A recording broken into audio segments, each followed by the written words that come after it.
3 days after my wife passed away, my daughter-in-law quit her job. She casually said, "Why should I keep working? The money my husband is about to inherit is more than enough for this whole family to live comfortably."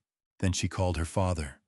"I'm going to buy you a yacht," she said, before promising her younger brother $600,000 to open his own store. I didn't argue. I simply stayed quiet and let them keep making their plans. But the next morning, the estate attorney called me with shocking news. "Thank you for joining me on Dad Family Revenge. Drop a comment below with your city or country so I know where you're tuning in from. Note this narrative contains fictional details crafted for entertainment and perspective. Any similarity to actual persons or settings is coincidental, yet the core message is valuable." 3 days after we buried Linda, I came downstairs at 10:30 in the morning and found my daughter-in-law sitting at my kitchen table in her pajamas. Not the kind of pajamas you throw on because you overslept. The kind with the matching top and bottom, the kind you wear when you've decided the day doesn't require getting dressed. Megan had a mug of coffee in front of her, her phone in her hand, and the look on her face of someone who had nowhere to be and had already made peace with that fact. I stood in the doorway for a moment. The sympathy cards were still stacked on the counter where Linda used to keep the fruit bowl. 3 flower arrangements sat along the windowsill, 2 of them already starting to droop. Linda had always said cut flowers were a beautiful lie. They looked most alive right before they died. I pulled out a chair and sat down across from Megan. "You're home late," I said. She looked up from her phone. "What? Usually you leave by 8. Megan set her mug down and tilted her head the way she did when she was deciding how to say something she'd already decided to say. "I'm not going in today, Dad." She'd called me Dad since the wedding, 11 years.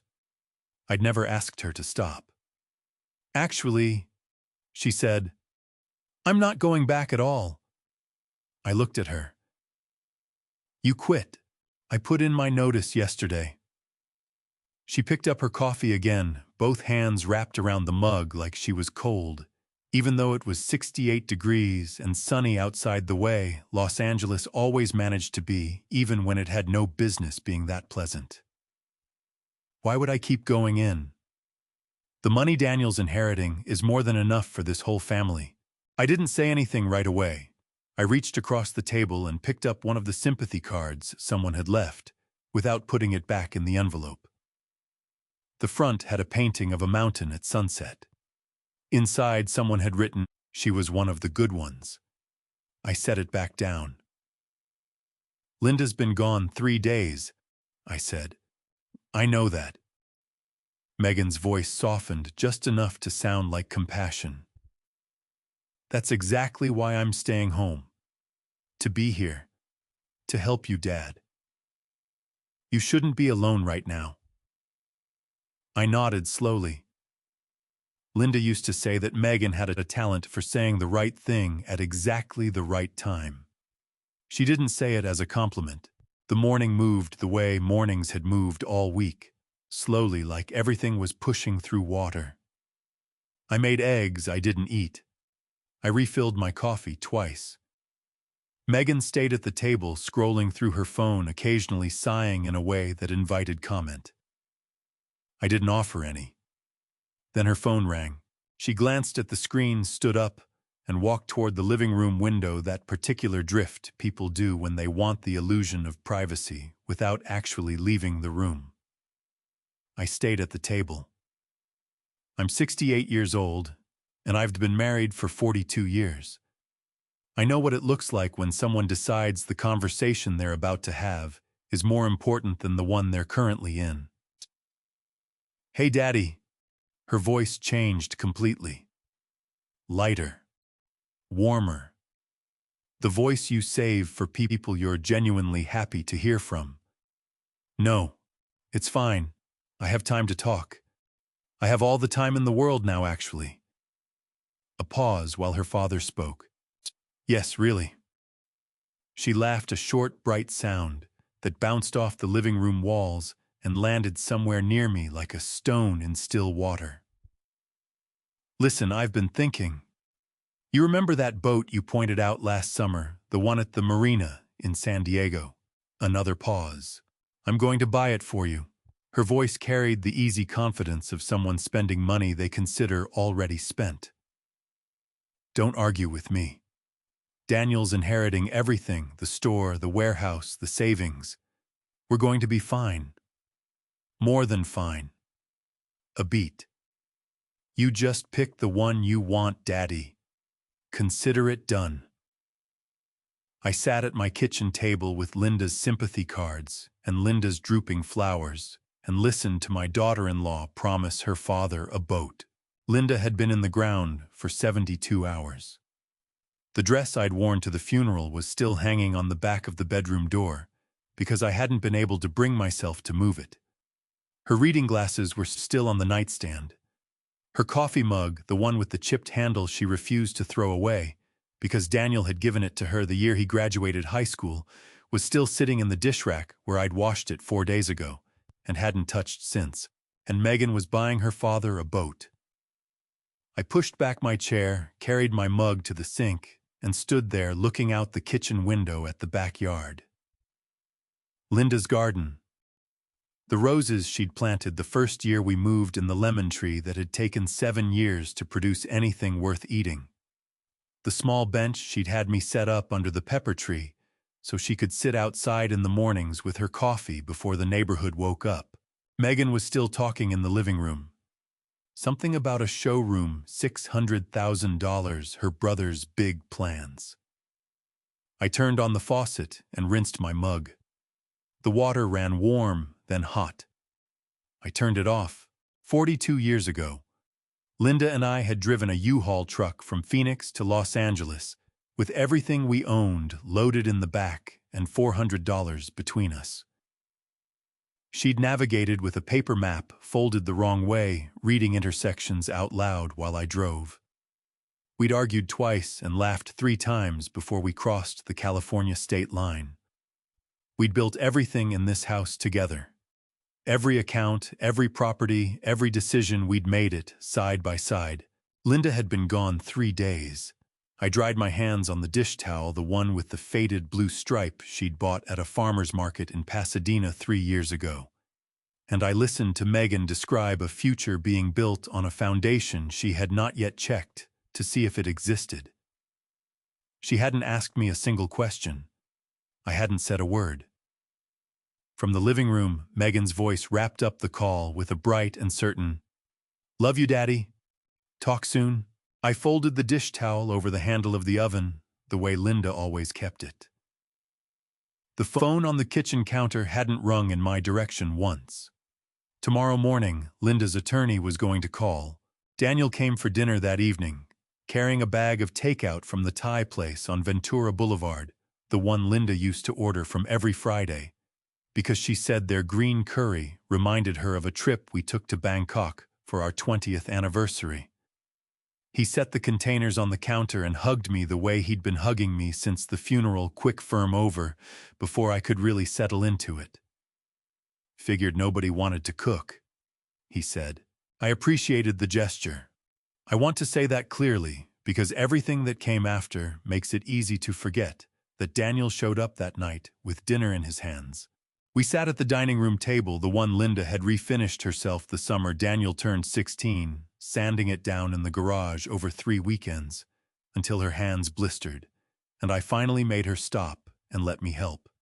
The sympathy cards were still stacked by the microwave. Nobody moved them. Nobody mentioned them either. Megan served herself first, which I noticed, and then told myself not to notice. "How was your day, Dad?" Daniel asked, spooning rice onto his plate. "Oh, quiet," I said. It wasn't entirely true. I didn't mention the phone call I'd overheard that morning. Megan looked up. "I told my dad about the boat," she said like she was reporting good news. "He's so excited. He's been talking about getting back into sailing since he retired." Daniel smiled at his wife the way he'd smiled at her since the day they met, like she'd just done something clever. "That's great, babe." And Stephen, Megan continued cutting into her pad tie. "I talked to him too.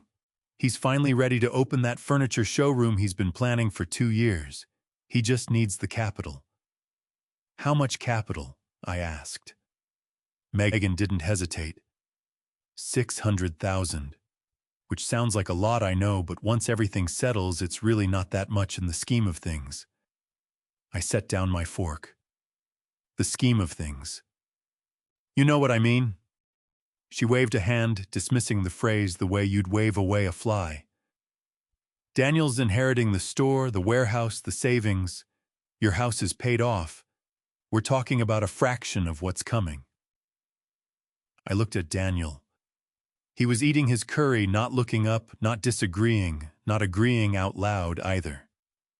Just eating the way a man eats when he's decided the conversation happening around him doesn't require his participation. "Your mother has been gone 3 days, I said. Megan's face softened into practiced sympathy. "I know, Dad. We're not trying to be insensitive. We're just being practical. Mom would want us to be practical." I wanted to ask her how she knew what Linda would want. Linda had known Megan for 11 years and had never once in my hearing called her practical. "I think what Megan means," Daniel said, finally looking up, "is that we don't want to waste time being paralyzed. Life keeps moving. Bills keep coming. It makes sense to start planning." "Planning for money that hasn't been distributed," I said. "It will be," Megan said simply, like she was stating the time of day. I didn't answer that. I picked my fork back up and ate a few more bites of rice I couldn't taste. Outside the dining room window, the sky over the San Fernando Valley was turning that particular shade of orange it turns in late fall, the kind of sunset Linda used to interrupt whatever we were doing to go stand on the back porch and watch. Nobody suggested we go stand on the back porch. We finished dinner, making the kind of small talk families make when the real conversation is happening underneath the surface. One Daniel's job, a client account, he was trying to close Megan's plans to redo their kitchen backsplash. I nodded in the right places. I asked the right questions. I felt like I was watching the dinner from somewhere above the table, the way you watch a movie you've already seen, but can't quite remember the ending of. When it was time to clear the plates, I stood up and started gathering dishes. Megan excused herself to take a call from her sister. Daniel stayed at the table scrolling through something on his phone, and I heard him mutter something to himself, low, almost to no one. I was 3 steps into the kitchen with a stack of plates when I heard him say it again, this time to Megan as she walked back in from the hallway, thinking I was too far away or too distracted to hear. "He won't be able to run the store much longer anyway." I stood at the sink with the plates in my hands, the water not yet running, and I let those words settle the way you let a stone settle to the bottom of still water. He. Not Dad. He. I turned on the faucet. The water ran over my hands, warm then hot, and I rinsed the first plate, slowly giving myself a moment before I had to turn around and be a father again, and a host again, and a man who hadn't just heard his son talk about him like he was already gone. Behind me, Megan laughed softly at something on her phone, and the sound carried into the kitchen, bright and easy, completely unaware that anything in the house had just changed. I dried my hands on the towel by the stove. Tomorrow, Samuel Green was going to call.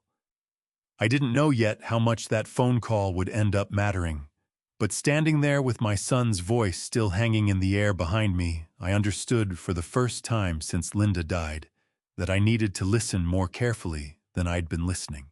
The phone rang at 9:15 the next morning.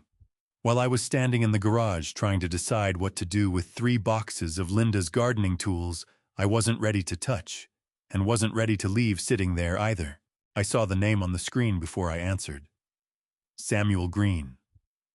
Linda's attorney for nearly 20 years, ever since he'd handled the paperwork, when we sold half our warehouse property to expand the store back in 2006.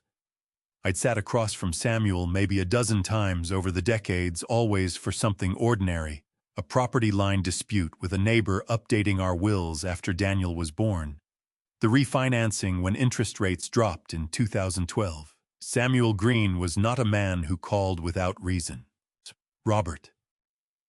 His voice was calm the way it always was, the kind of calm you develop after 30 years of delivering both good news and bad news to people who are usually too grief-stricken to hear the difference. I hope I'm not catching you at a bad time. No, it's fine. I set down the box of hand trowels I'd been holding. What can I do for you, Samuel? I need you to come in, he said. There are some estate matters we need to go over. Linda left specific instructions about how this should be handled, and I want to honor that. Of course. When works for you. Tomorrow morning if you're available, 10 o'clock. He paused, and something in that pause made the back of my neck go tight, though I couldn't have told you why at the time. Robert, I need to be clear about something. Linda was very specific. She wants this first meeting to be with you alone. I stood there in the garage with the smell of potting soil and cut grass still clinging to Linda's old tools, and I didn't understand yet what that sentence meant. I thought maybe it was standard procedure. I thought maybe it was nothing. Alone, I repeated. Just you, Mr. Hayes. Samuel's voice softened slightly the way it did when he was choosing his words with more care than usual. She was firm about that. I promised her I'd honor it. I told him I'd be there. I hung up the phone and stood in the garage a while longer, turning the conversation over in my mind, trying to find the ordinary explanation for it, and not quite reaching one. When I came back into the kitchen, Daniel was sitting at the counter with his laptop open, a mug of coffee going cold beside him. He glanced up. Who was that? Samuel Green, I said. Your mother's attorney. Daniel's expression didn't change much, but I noticed his hand pause over the keyboard for just a second, a small hitch. The kind of thing you'd miss if you weren't already paying closer attention than you had been the day before. What did he want? Wants me to come in tomorrow. Go over some estate matters. Okay. Daniel went back to typing. What time I can drive you? 10 o'clock, I said. And he wants to meet with me alone. That got his attention. Daniel looked up fully this time, his fingers going still on the keys. Alone? Why alone? I don't know, Daniel, that's what he said. That's strange. He said it lightly, almost like he was making conversation, but I'd known my son for 39 years, and I knew the difference between Daniel making conversation and Daniel trying to sound like he wasn't concerned about something he was very concerned about. Usually, these things involve the whole family. Isn't that standard for an estate this size? I wouldn't know what's standard, I said. I've never done this before. He didn't say anything else about it, but he didn't go back to his laptop right away either. He sat there for a moment staring at the screen without typing, and I watched him do the quiet arithmetic of a man trying to figure out what he might be missing. I turned toward the window above the sink, the one that looked out over Linda's lemon tree, heavy that time of year, with fruit nobody had picked yet. 24 hours. I had 24 hours before I sat down across from Samuel Green and found out whatever it was that Linda in the last months of her life had been careful enough to arrange without telling me. I thought about the boat. I thought about the $600,000 for Stephen's showroom. I thought about Daniel's voice the night before, low and certain, telling Megan that I wouldn't be able to run the store much longer. And for the first time since we buried her, I found myself wondering what my wife had known that I didn't. Linda had spent the last 4 months of her life in and out of hospitals, in and out of consciousness, some weeks sharper than ever in others. I had assumed the way you assume things about the person you've spent 42 years next to, that I knew everything she was thinking during those final months, that there was nothing left unsaid between us. Standing in that kitchen with Daniel's laptop humming and the lemon tree heavy outside the window, I understood for the first time that I might have been wrong about that. I didn't sleep well that night. I lay in the bed we'd shared for 4 decades on my side, the way I always slept, and I stared at the ceiling until the numbers on the clock read past 2 in the morning. Tomorrow, I told myself. Tomorrow I would know. Samuel Green's office hadn't changed much in 20 years. Same narrow hallway on the 4th floor of that old brick building downtown, same directory, in the lobby that looked like it had survived 3 earthquakes and at least as many mayors. I'd have been there for property disputes, for wills, for the refinancing paperwork back in 2012. I'd never once walked through that door with my stomach twisted the way it was that morning. Samuel met me at the door himself, instead of having his assistant show me in. He was 71 now, silver-haired, still wearing the same style of gray suit he'd worn since I first met him. He shook my hand and held it a moment longer than a handshake usually lasts. "Robert, thank you for coming alone. You made that pretty clear on the phone." He offered something close to a smile, tired around the edges, and led me into his office. There was a legal pad on the table, a bottle of water, and a manila folder sitting closed in front of my chair. No tissues this time. I noticed that and wasn't sure what to make of it. We sat. Samuel folded his hands on the desk. "Before I open this folder, I want to explain something so you understand the spirit of what we're about to discuss. Linda came to see me 11 months ago, alone the same way you're here alone today. She was very clear about what she wanted, and she was very clear about why." "Why?" I said. "She was worried about Daniel." Samuel let that sit for a second. "More specifically, she was worried about Megan." I didn't say anything. Part of me had already guessed where this was going ever since the night before when I'd lain awake replaying Daniel's voice in the kitchen. He won't be able to run the store much longer anyway. Samuel opened the folder. Linda's will leaves her entire estate, her half of the community property, which includes the store, the warehouse, and the investment accounts, to you. Not in trust for Daniel. Not split between you. To you outright with full control. I sat with that for a moment.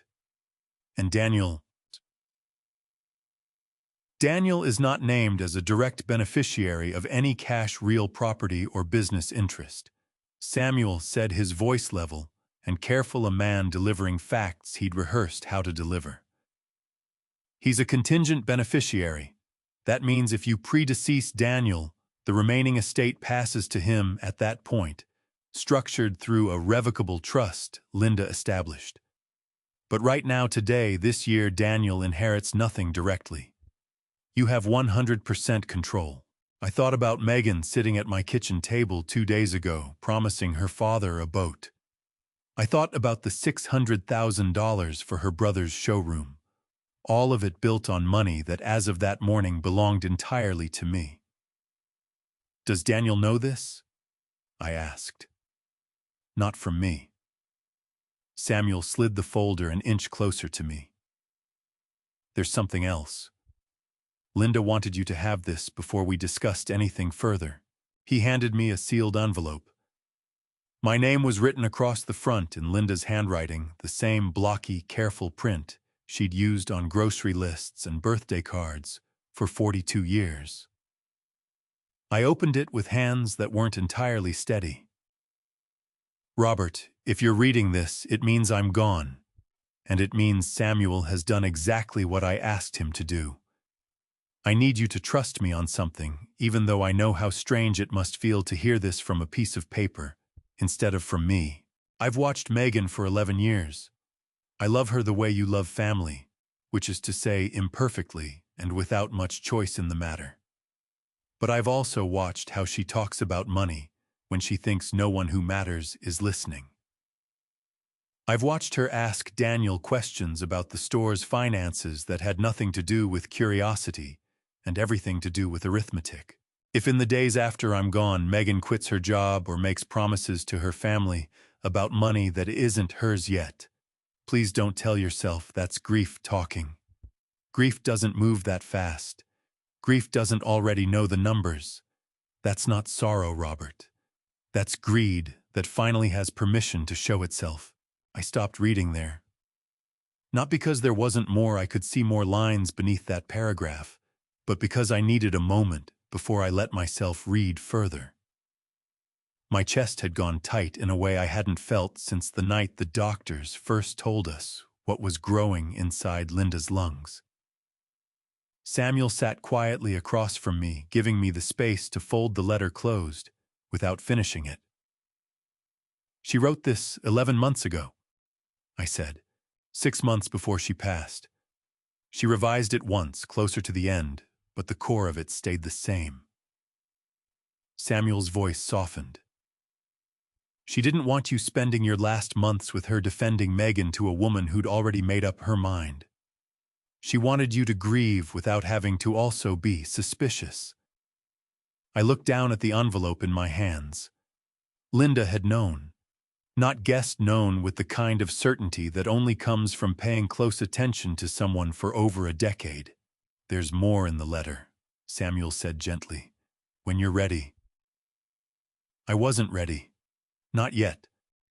I folded it back into the envelope and slid it into my jacket pocket close to my chest, the way you carry something you're not prepared to put down. "I need a minute," I told him. "Take all the time you need, Robert." I sat in that office a while longer, listening to the hum of the air conditioning and the faint sound of traffic 4 floors below. And I understood for the first time since we buried her exactly how much my wife had been protecting me without my ever knowing it. I didn't go straight home from Samuel's office. I sat in my truck in the parking garage for almost 20 minutes, first the engine off, the letter still folded in my jacket pocket before I trusted myself to drive. When I finally got home, the house was empty. Daniel had mentioned something about a client meeting, and Megan's car wasn't in the driveway either. I was grateful for that. I wasn't ready to sit across from either of them, yet not with Linda's handwriting still burning a hole in my pocket. I went straight to the study, the small room off the hallway that had always been more Linda's space than mine.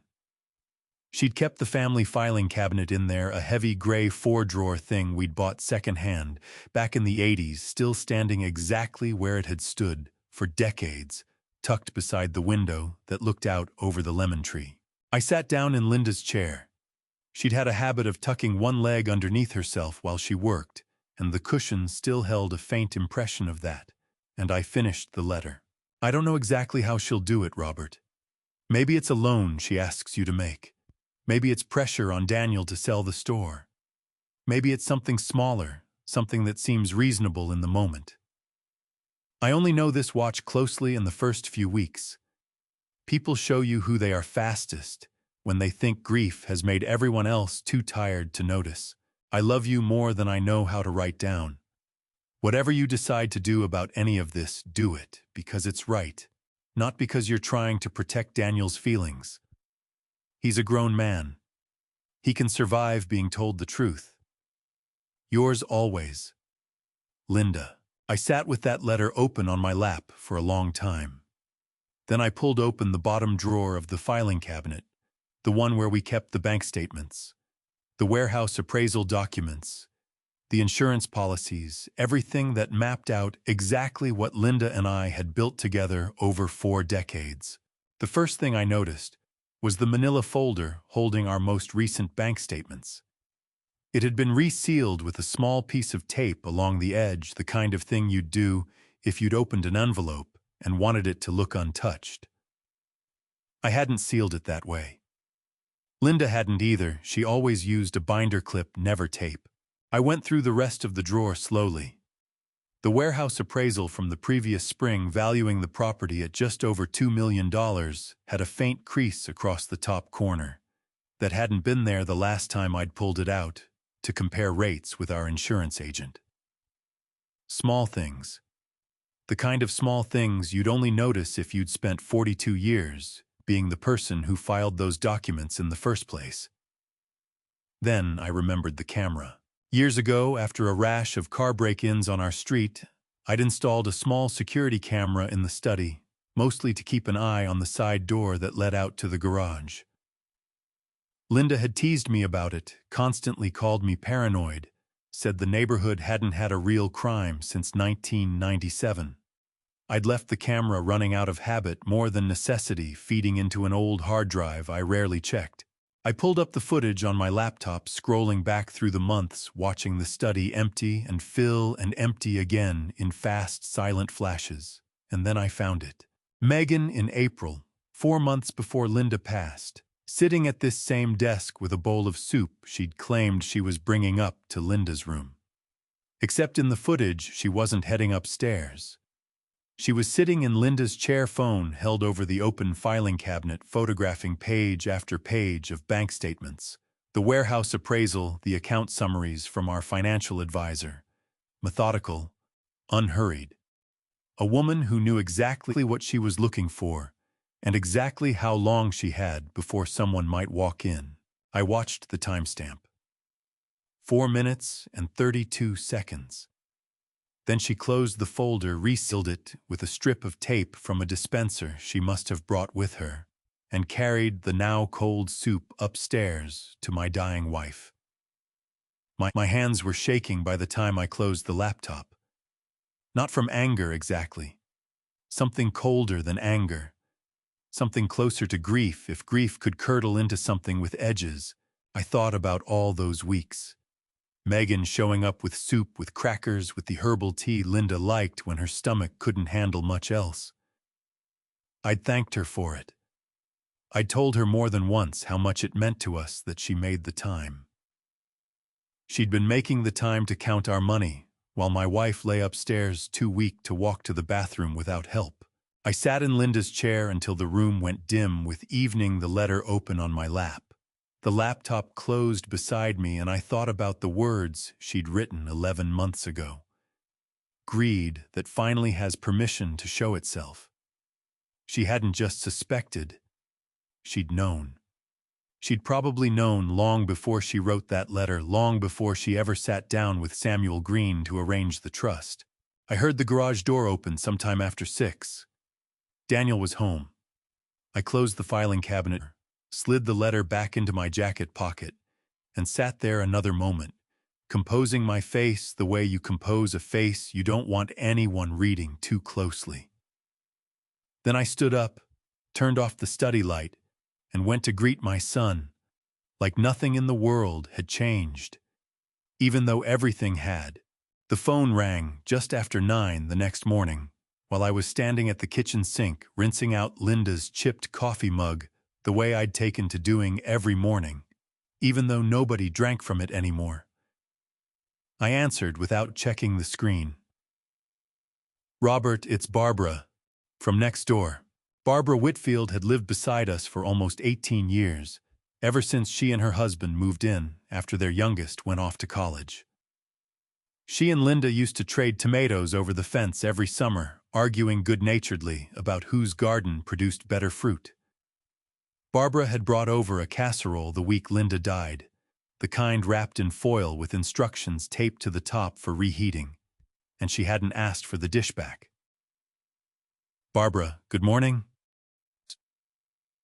"I don't want to bother you," she said, and I could hear in her voice that she meant it, that she'd probably debated calling at all. "I just wanted to check in. And I wanted to ask you something, but now that I've got you on the phone, I'm second-guessing whether I should." "Ask me," I said. "I'd rather know than wonder." There was a pause on her end, the kind of pause that told me whatever came next wasn't going to be easy to hear. "I saw the GoFundMe," she said finally. "The one for your family. I donated actually a couple $100. I hope that was all right."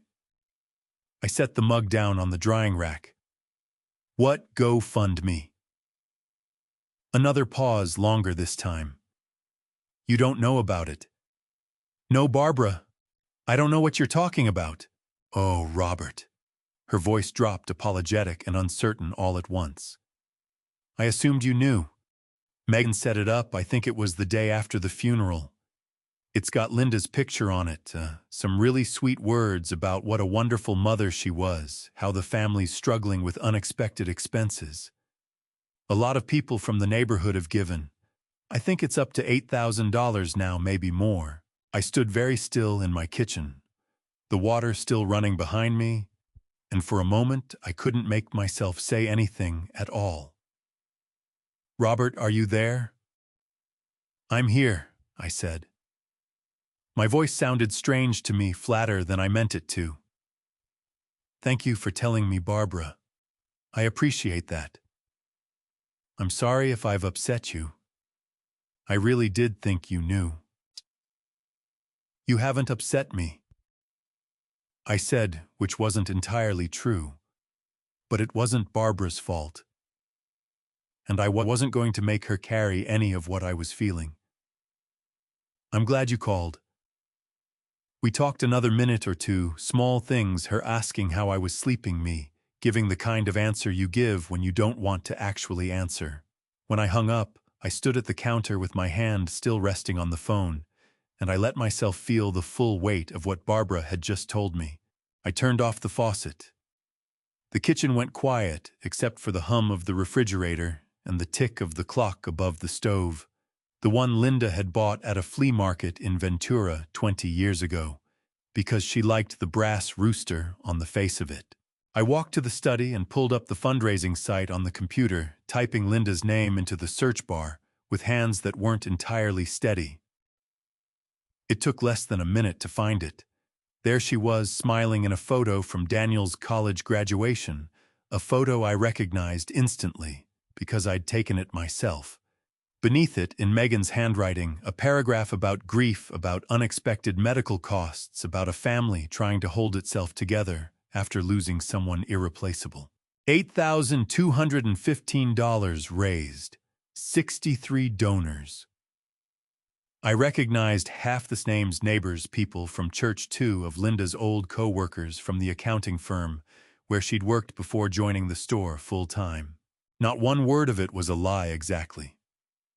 We had lost someone irreplaceable, but the money wasn't going toward medical costs. There were no outstanding medical bills. Linda's insurance had covered everything, and what it hadn't covered, I'd already paid from our savings weeks ago. I sat back in the chair and looked at my wife's face smiling out from the screen, borrowed and repurposed for something she never would have wanted, never would have allowed if she'd had any say in it. Linda had spent her whole life refusing help she didn't strictly need. She'd once turned down the neighbor's offer to bring dinner during a bad flu because she said accepting charity for something she could manage herself felt dishonest. She would have hated this. Not the donations themselves, maybe, but the dishonesty stitched into every word of that fundraising page, the way her memory had been repackaged into something that could be monetized. I closed the laptop and sat there in the quiet study looking out at the lemon tree through the window, thinking about how many more of these small betrayals I hadn't discovered yet. Somewhere in the house, I could hear Megan's voice, cheerful and unbothered, talking to someone on the phone about paint colors for a kitchen renovation she hadn't asked me about either. I hadn't set foot in the store since the week before Linda died. Daniel had been covering for me, or so he'd told me, and I hadn't had the energy to ask too many questions about what that actually meant. Hayes Hardware sat on the corner of Sepulveda and a side street that had once been mostly empty lots and was now lined with apartment buildings that had gone up faster than the neighborhood could really absorb them. I'd opened the doors of that store 35 years ago with a loan from my father-in-law and a level of confidence I probably hadn't earned yet. Linda had done the books at a card table in the back room for the first 6 years, before we could afford to hire anyone, before we could afford much of anything. Jimmy Torres was already there when I pulled into the lot that Monday morning, unlocking the front gate the way he did every day, rain or shine, for the better part of 10 years now. He looked up when my truck pulled in, and something in his face shifted, relief maybe, or just the particular look of a man who'd been holding something together longer than he wanted to. Mr. Hayes. He crossed the lot to meet me, wiping his hands on his jeans before he shook mine. Good to see you back. Good to be back, Jimmy. I looked past him at the store, the familiar red lettering over the door, the window display of paint cans, and garden tools that hadn't been updated in a couple weeks. How's it been holding up? We've managed. He hesitated, and I could tell there was more he wanted to say, weighing whether it was his place to say it. Been a little strange, if I'm being honest, sir. Strange how Jimmy glanced toward the door, then back at me, lowering his voice slightly, even though there was no one else around to hear. Got a call last week. Some real estate fellow asking about the property. Wanted to know square footage, asking price, whether we'd consider an offer. I told him I wasn't authorized to discuss anything like that, but he already seemed to know an awful lot. Had numbers already, like somebody had given him a rundown. I felt something cold settle in my chest. The same feeling I'd had standing in Linda's study 2 days earlier watching Megan photograph our bank statements. Did he say who gave him that information? No, sir. But he mentioned Mrs. Hayes's name. Megan, not. Jimmy stopped himself, realizing the confusion in what he'd just said. Sorry, your daughter-in-law. He said she'd reached out, directly said the family was exploring options. I didn't say anything for a moment. I stood there in the parking lot of the store I'd spent 35 years building, and I thought about how many phone calls had apparently been made behind my back before anyone had thought to ask me a single question. Thank you for telling me, Jimmy. Course, Mr. Hayes. He unlocked the front door and held it open for me. Wasn't sure if I should say anything. Didn't feel right keeping it from you. We walked in together, the familiar smell of sawdust and fresh paint, and the particular mustiness of a hardware store that had been standing in the same spot since before half the customers who walked through it were born. I ran my hand along the counter by the register, worn smooth in places from 4 decades of use. I was still standing there when the bell over the door rang, and Gary Cole walked in, grinning the way he always did, a man who'd known Daniel since high school and had never quite grown out of the easy confidence that came with it. Mr. Hayes, didn't expect to see you here. He came over and shook my hand, warm and enthusiastic, the kind of handshake that didn't know it was walking into something complicated. How are you holding up? Taking it one day at a time, I said. What brings you by, Gary? Needed some fence posts for the backyard project. But hey. He leaned in slightly, lowering his voice like he was sharing something he assumed I already knew. Congratulations, by the way. Daniel told me you were thinking about stepping back, letting him take over the place. Smart move, honestly. You've earned the rest. I felt the floor tilt slightly beneath me, though I kept my expression steady out of 35 years of practice standing behind a counter and never letting customers see whatever was actually going on in my head. Did he? I said. It wasn't quite a question. Yeah, said you two had been talking about it. Makes sense. Guy's been running sales for years. He's ready for something bigger. Gary picked up a handful of fence post caps from the display near the counter, oblivious to what he'd just handed me.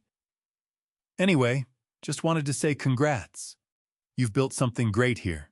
He paid for his items and left with a wave, the bell over the door ringing behind him, and I stood there holding the weight of what he'd told me that Daniel had been telling people, actual people in our lives, that the store was already his.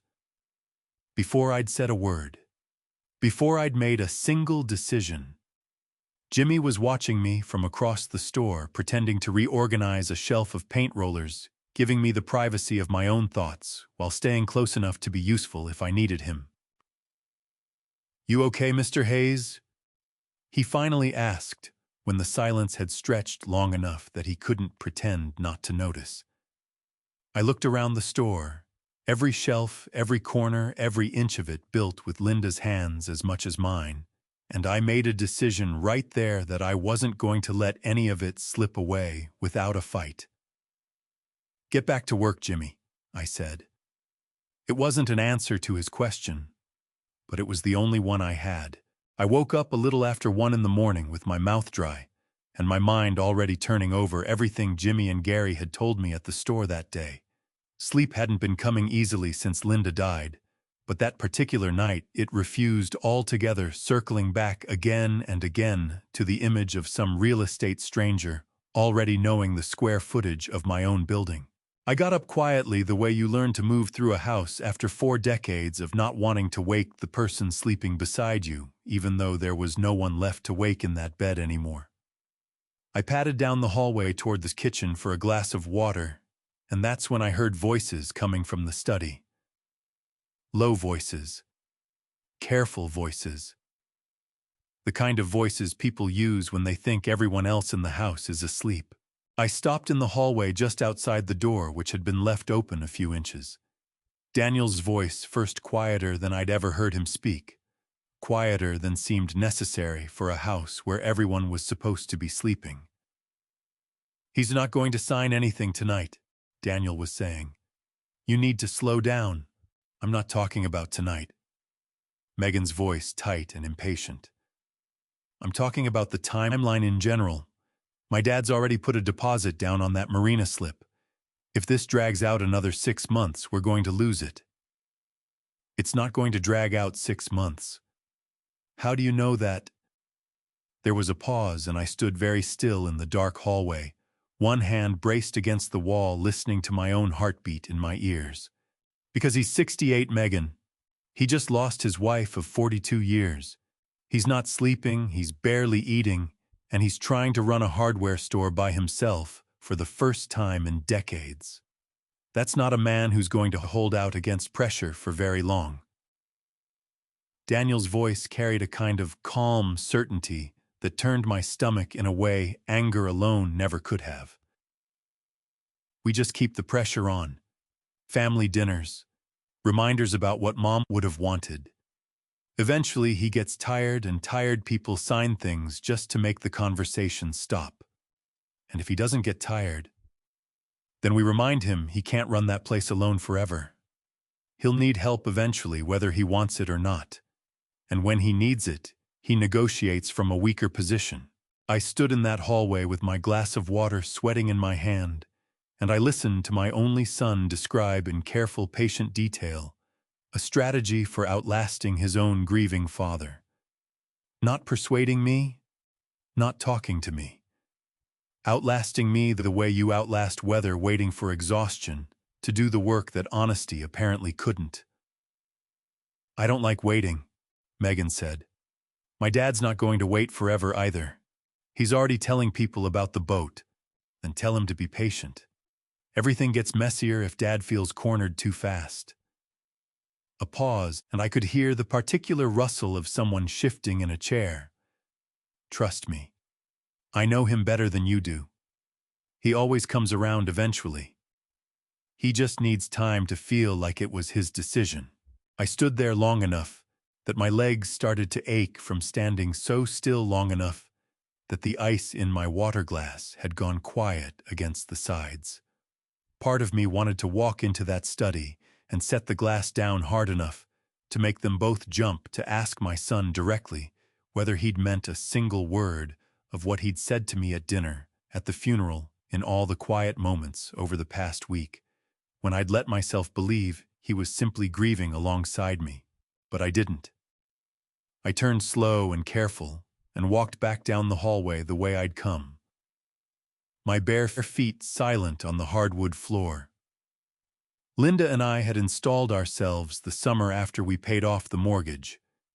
I set the water glass on my nightstand without drinking from it, and lay back down on my side of the bed, staring up at the same ceiling I'd stared at every night since we buried her. Linda had known. Not guessed, not suspected, known, with the kind of certainty you only get from watching someone closely for years, the way she'd written in that letter 11 months before she died. "He always comes around," eventually Daniel had just said, and I understood, lying there in the dark, that he wasn't talking about persuading me on this one decision. He was talking about a pattern he believed existed, a lifetime of watching his father eventually give in to keep the peace. I thought about all the times over the years I probably had given in. The vacations we'd taken because Daniel wanted them.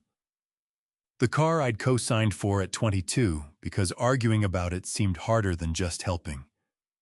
Small things, mostly things that had felt like generosity at the time, and now lying awake at nearly 2 in the morning felt like evidence in a case I hadn't known was being built against me. I closed my eyes, though I didn't expect to sleep, and I thought about Linda's handwriting, blocky and certain, warning me 11 months ago about exactly this. Watch closely, she'd written. People show you who they are fastest when they think grief has made everyone too tired to notice. You were right, Linda. I thought lying there in the dark house we'd built together. You were right about all of it. I just wish you'd been wrong. The call came in on the landline, the one Linda had insisted we keep, even after everyone told us nobody used those anymore. She'd liked having it for emergencies, she always said, and I'd never had the heart to argue with a woman who'd survived 2 earthquakes and a house fire before she turned 30. I picked up on the third ring. Hayes residence. Good afternoon, is this Robert Hayes? A man's voice, professional, faintly bored, in the way of someone who made calls like this all day.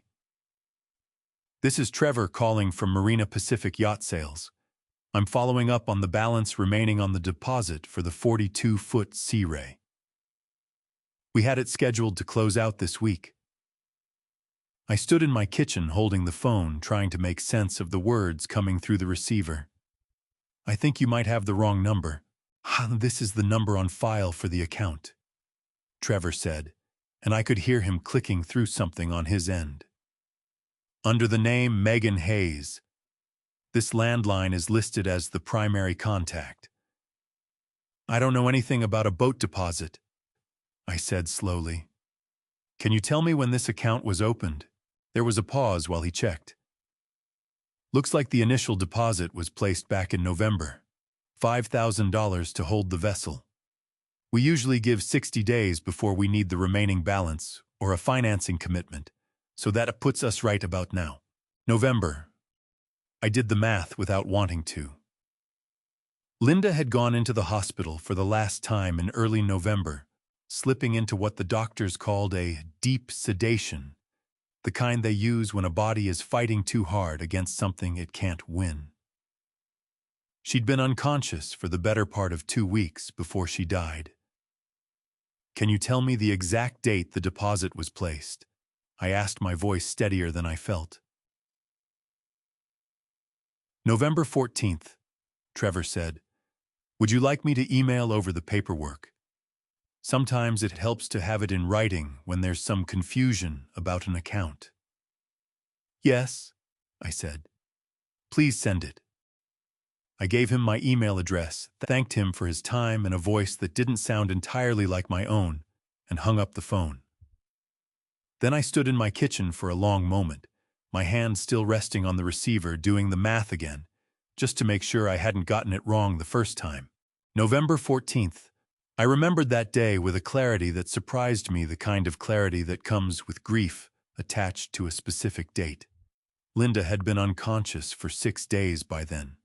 I'd been sitting in a vinyl chair beside her hospital bed for most of that afternoon, holding her hand, listening to the machines that were keeping track of things I no longer had any control over. Daniel had stopped by that evening with coffee from the cafeteria downstairs. Megan hadn't come at all that day. She'd sent a text instead, something about a work commitment she couldn't move. While I sat in that hospital room, holding my dying wife's hand, Megan had been placing a $5,000 deposit on a boat. The email came through 20 minutes later. I opened it at the kitchen table, scrolling through the attached contract, with hands that had gone unsteady in a way I hadn't expected. There was Megan's signature, clean and confident, dated November 14th. There was the boat specifications, the marina slip assignment, the payment schedule laid out in careful increments. She hadn't hesitated. She hadn't waited to see whether Linda would wake up, whether the doctor's predictions would hold, whether there was still some version of the future where none of this mattered, because Linda pulled through. She'd looked at the situation in that hospital room and made a decision about money that didn't belong to her, yet based on an outcome she'd already decided was certain. I sat at the kitchen table for a long time, the printed contract in front of me, the afternoon light shifting slowly across the room the way it did every day at that hour, indifferent to whatever was happening inside the house it was shining into. Eventually, I got up, grabbed my keys, and drove without entirely deciding to. I ended up in the parking structure at Cedars-Sinai, the same one I'd parked in dozens of times over those last months, walking the same path toward the same entrance where I'd once walked in fear and exhaustion, and a kind of hope I didn't examine too closely, because examining it felt dangerous. I didn't go inside. I sat in my truck in a parking spot close enough to see the entrance, close enough to remember exactly what it had felt like. Walking through those doors, not knowing whether that particular day would be the day everything changed. While I was sitting in that parking structure praying in the halting, rusty way of a man who hadn't prayed regularly in years, Megan had been on the phone with a yacht broker securing a future she'd already built for herself in her mind. I sat there until the light outside started to fade, the parking structure filling with the evening shift of doctors and nurses coming on duty, and I thought about how many other decisions had probably been made in rooms I wasn't in while I sat somewhere else, entirely believing everyone around me was as focused on Linda as I was. Eventually, I started the truck and drove home. I didn't say a word to anyone about where I'd been. Ruth called on a Thursday afternoon 3 weeks, almost to the day since we'd buried her sister.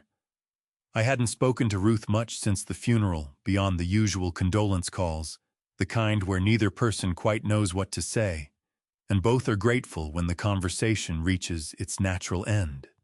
This call felt different from the moment I answered. "Robert?" Ruth's voice had an edge to it I wasn't used to hearing from her. Linda's younger sister by 4 years, Ruth had always been the softer of the two, the one who cried at commercials and kept every birthday card anyone had ever sent her. That softness wasn't in her voice that afternoon. "I need to ask you something, and I want you to be honest with me." "Of course, Ruth. What's going on?" "Megan called me yesterday." She paused, and I could hear her take a breath before continuing. "She said you're keeping everything from Daniel, that you're sitting on Linda's whole estate and refusing to let him have what's rightfully his. She said you're punishing him, Robert, and I need to know if that's true, because if it is, I have some things to say to you." My chest tightened in a way that had nothing to do with grief and everything to do with the particular sting of being accused by someone who'd known me for over 4 decades, someone who'd sat across from me at Thanksgiving tables and watched me build a life alongside her sister. "That's not true, Ruth." "Then what is true?" Because Megan sounded pretty convinced. She said Linda's will locks everything up, that you have some kind of control over money that should just be going to Daniel automatically. I sat down at the kitchen table, pressing my free hand flat against the wood surface, steadying myself before I answered. "Ruth, can I tell you something, and I need you to actually hear it, not just wait for your turn to talk?" A pause. "Go ahead." Linda set up her estate the way she wanted it set up. She talked to her attorney 11 months before she died, completely on her own, without me knowing anything about it, until after she was gone. She left everything to me, not to punish Daniel, but because she was worried. About Megan specifically. "Worried how?" I told her. "Not everything. I wasn't ready to share the letter, not yet. Not even with Ruth, but enough. The boat deposit signed while Linda was unconscious.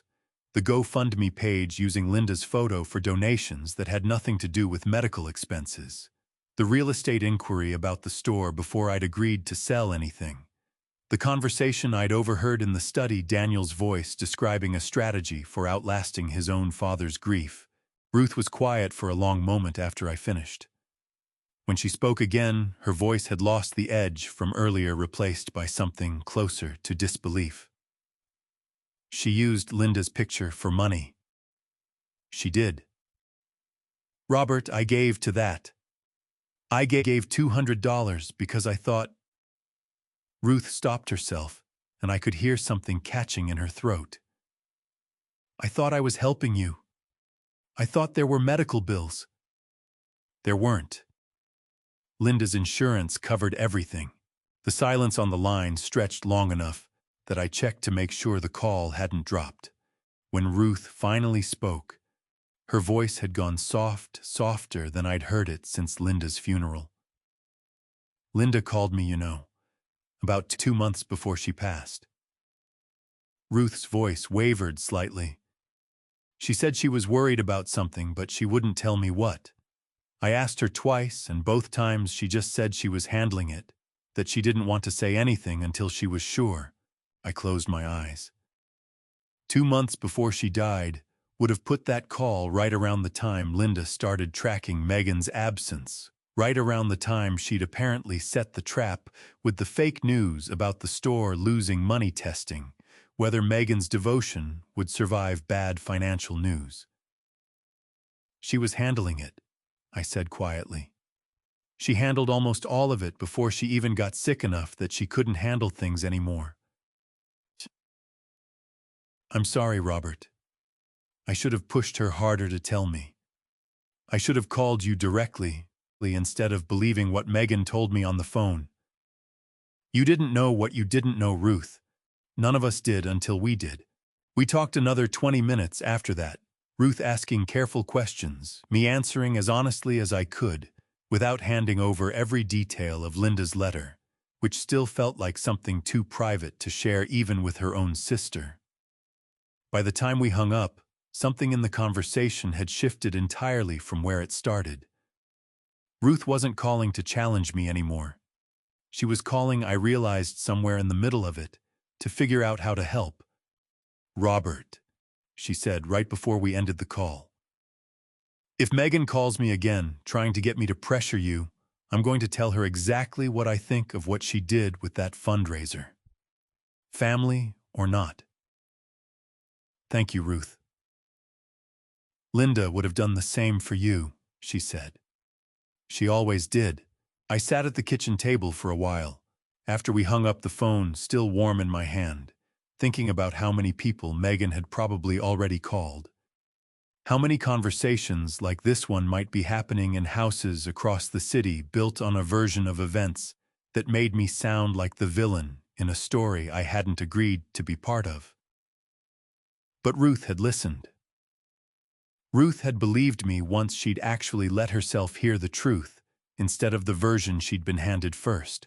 I wondered how many more calls like that one I was going to need to make before this was over. I found the emails on a Saturday morning, almost by accident.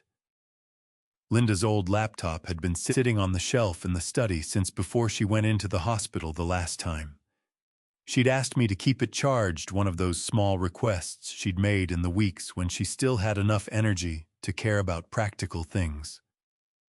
I'd been plugging it in every few days without ever opening it the way you water a plant that belongs to someone who isn't coming back. That morning, I opened it because I was looking for a recipe. Linda had kept a file of family recipes on the desktop, and I was trying to find her mother's cornbread, the one Ruth had asked about during our phone call. Simple enough. The browser open to Linda's email still logged in, still holding months of messages she'd never gotten the chance to clear out. I scrolled past pharmacy notifications and appointment reminders that felt like small wounds, each one a reminder that the world had kept sending messages to a woman who couldn't read them anymore. Then I saw a forwarded thread from Daniel's account, something Linda had apparently sent to herself 6 months earlier.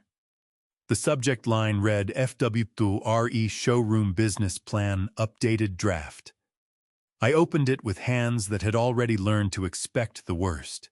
The chain started with an email from Megan to her brother Stephen, dated 5 months before Linda died. Attached was a 20-page business plan for a furniture and interior design showroom in West Hollywood. I scrolled through the executive summary, the market analysis, the projected revenue, all of it polished, professional, the kind of document you'd present to a serious investor. Then I reached the financial section, and my chest went tight. Under the heading Capital Sources, one line item stood out from the rest, typed in the same clean font as everything else, as if it were just another number in a spreadsheet. Family inheritance contribution, 600,000 doton, projected disbursement from Daniel Hayes's maternal estate. Maternal estate. Linda's money described in the language of a business, filing reduced to a line item in someone else's investment plan, while the woman whose life had earned that money was still breathing, still fighting, still holding my hand on afternoons when she had the strength. I kept reading. Daniel's reply to Megan was 2 lines long. Looks good. Let's keep this between us until the timing's right. The timing. As if my wife's death was a scheduling matter, a calendar event they were waiting to arrive before they could proceed to the next phase of their financial strategy. Stephen's response came the same day, enthusiastic and grateful. This is incredible, Meg. I've already reached out to a broker about commercial space on Robertson Boulevard. Let me know when we can move forward.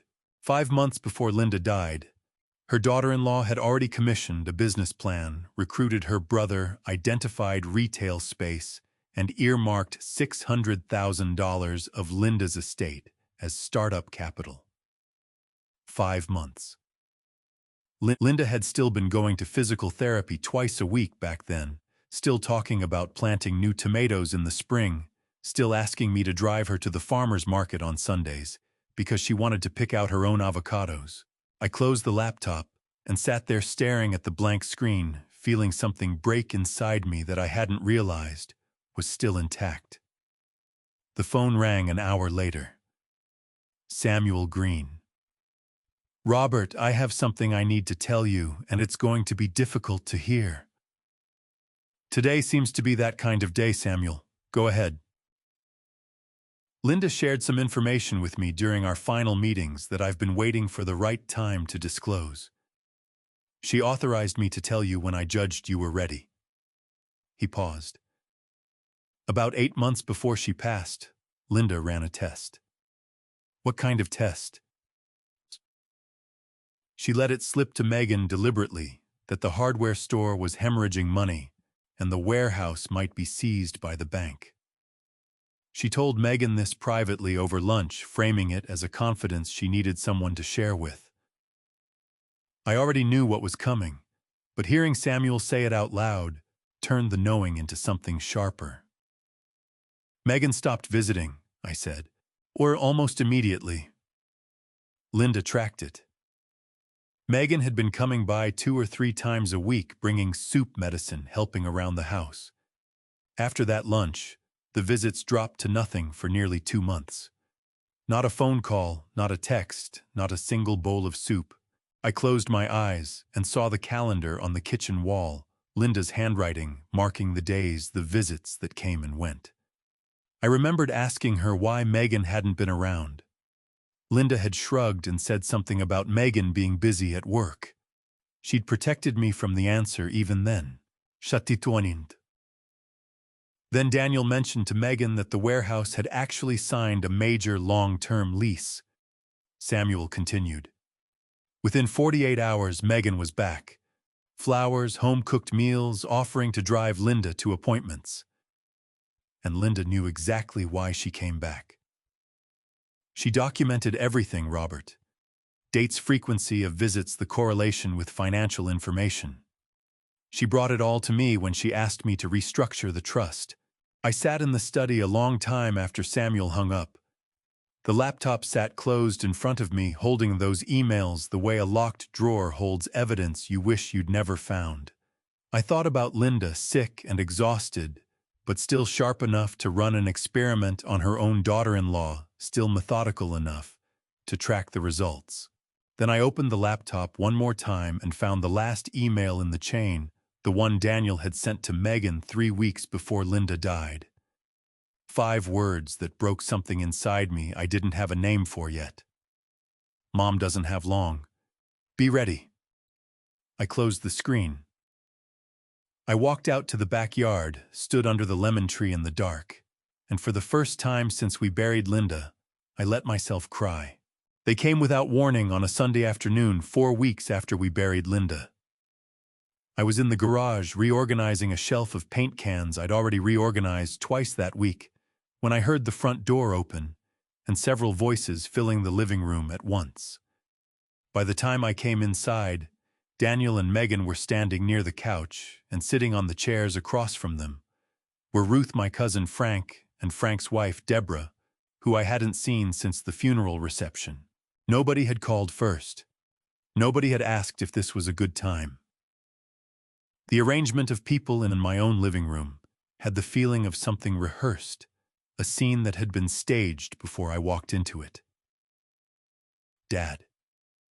Daniel stepped forward, his voice carrying the particular tone of someone who'd decided on his opening line before he arrived. "We need to talk. As a family." I looked past him to Megan, who was standing with her arms crossed, her jaw set in a way that told me she'd been the one to arrange the audience. Then I looked at Ruth. She met my eyes and gave the smallest shake of her head, a gesture that said, "I didn't know this was coming either." "All right," I said. I sat down in the armchair by the window, Linda's favorite spot, the one that still smelled faintly of the hand cream she'd used every evening for as long as I could remember. "Talk." Daniel didn't sit. He stood in the center of the room, the way a man stands when he wants to be seen by everyone at once, and he started talking with a voice that shook just enough to sound emotional without quite being genuine. "I've tried to be patient, Dad. I really have. Mom died, and instead of us coming together as a family, you've shut me out. You've locked everything behind lawyers and trusts and meetings I'm not allowed to attend. I'm your son, your only son, and you're treating me like a stranger who showed up at the door asking for a handout." Frank shifted uncomfortably in his chair. Deborah was staring at her hands. "I haven't shut you out, Daniel," I said, keeping my voice even. "I've followed your mother's wishes." "Mom's wishes." Daniel gave a short, bitter laugh that landed wrong in the room, too sharp for the grief it was supposed to contain. "Mom wanted her family taken care of. That's what she always said. Every Thanksgiving, every birthday, every phone call, take care of each other. That's all she ever asked." Megan stepped in right on cue. Her voice softer than Daniel's, but carrying the same script. "We're not asking for anything unreasonable, Robert. We're asking you to honor what Linda would have wanted. A mother doesn't leave her only child with nothing. That's not who she was." I felt something hot rise in my throat, hearing Megan invoke Linda's name the way you'd invoke a character witness who couldn't be cross-examined because she was no longer alive to speak for herself. "You don't get to tell me what Linda wanted," I said quietly. "I was married to her for 42 years. Daniel's face hardened.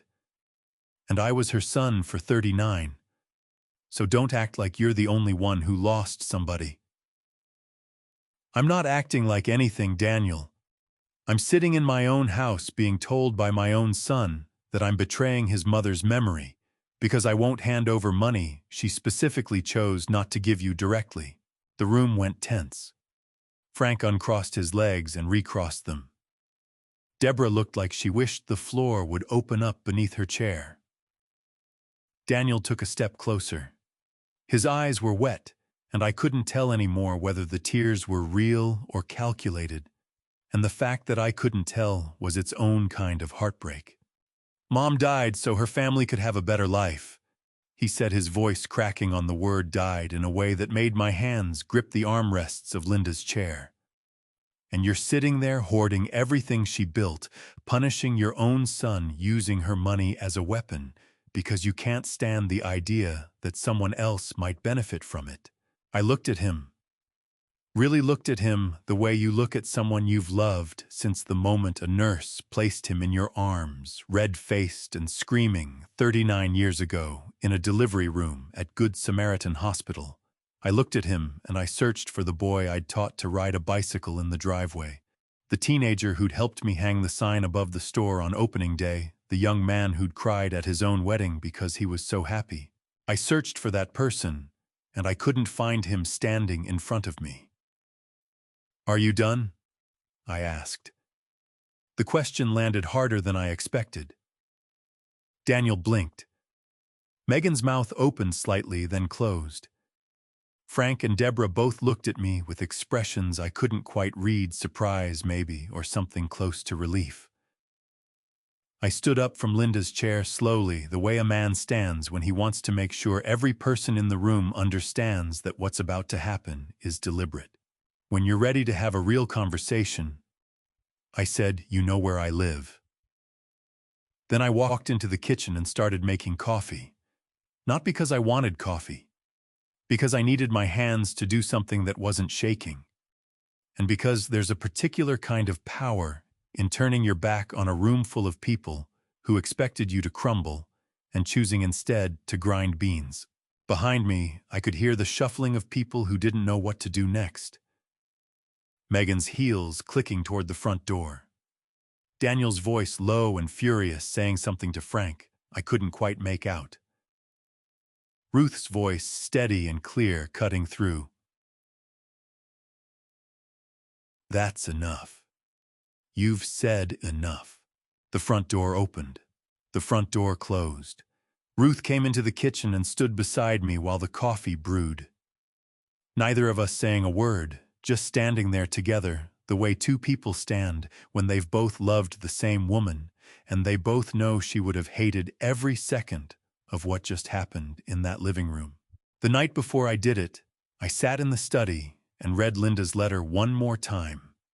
I'd read it enough by then that I could have recited most of it from memory, but there was something about seeing her handwriting, the way she pressed harder on certain words, like she was underlining them with the pen itself, that steadied me in a way nothing else could. People show you who they are fastest when they think grief has made everyone too tired to notice. I wasn't tired. I was something else entirely.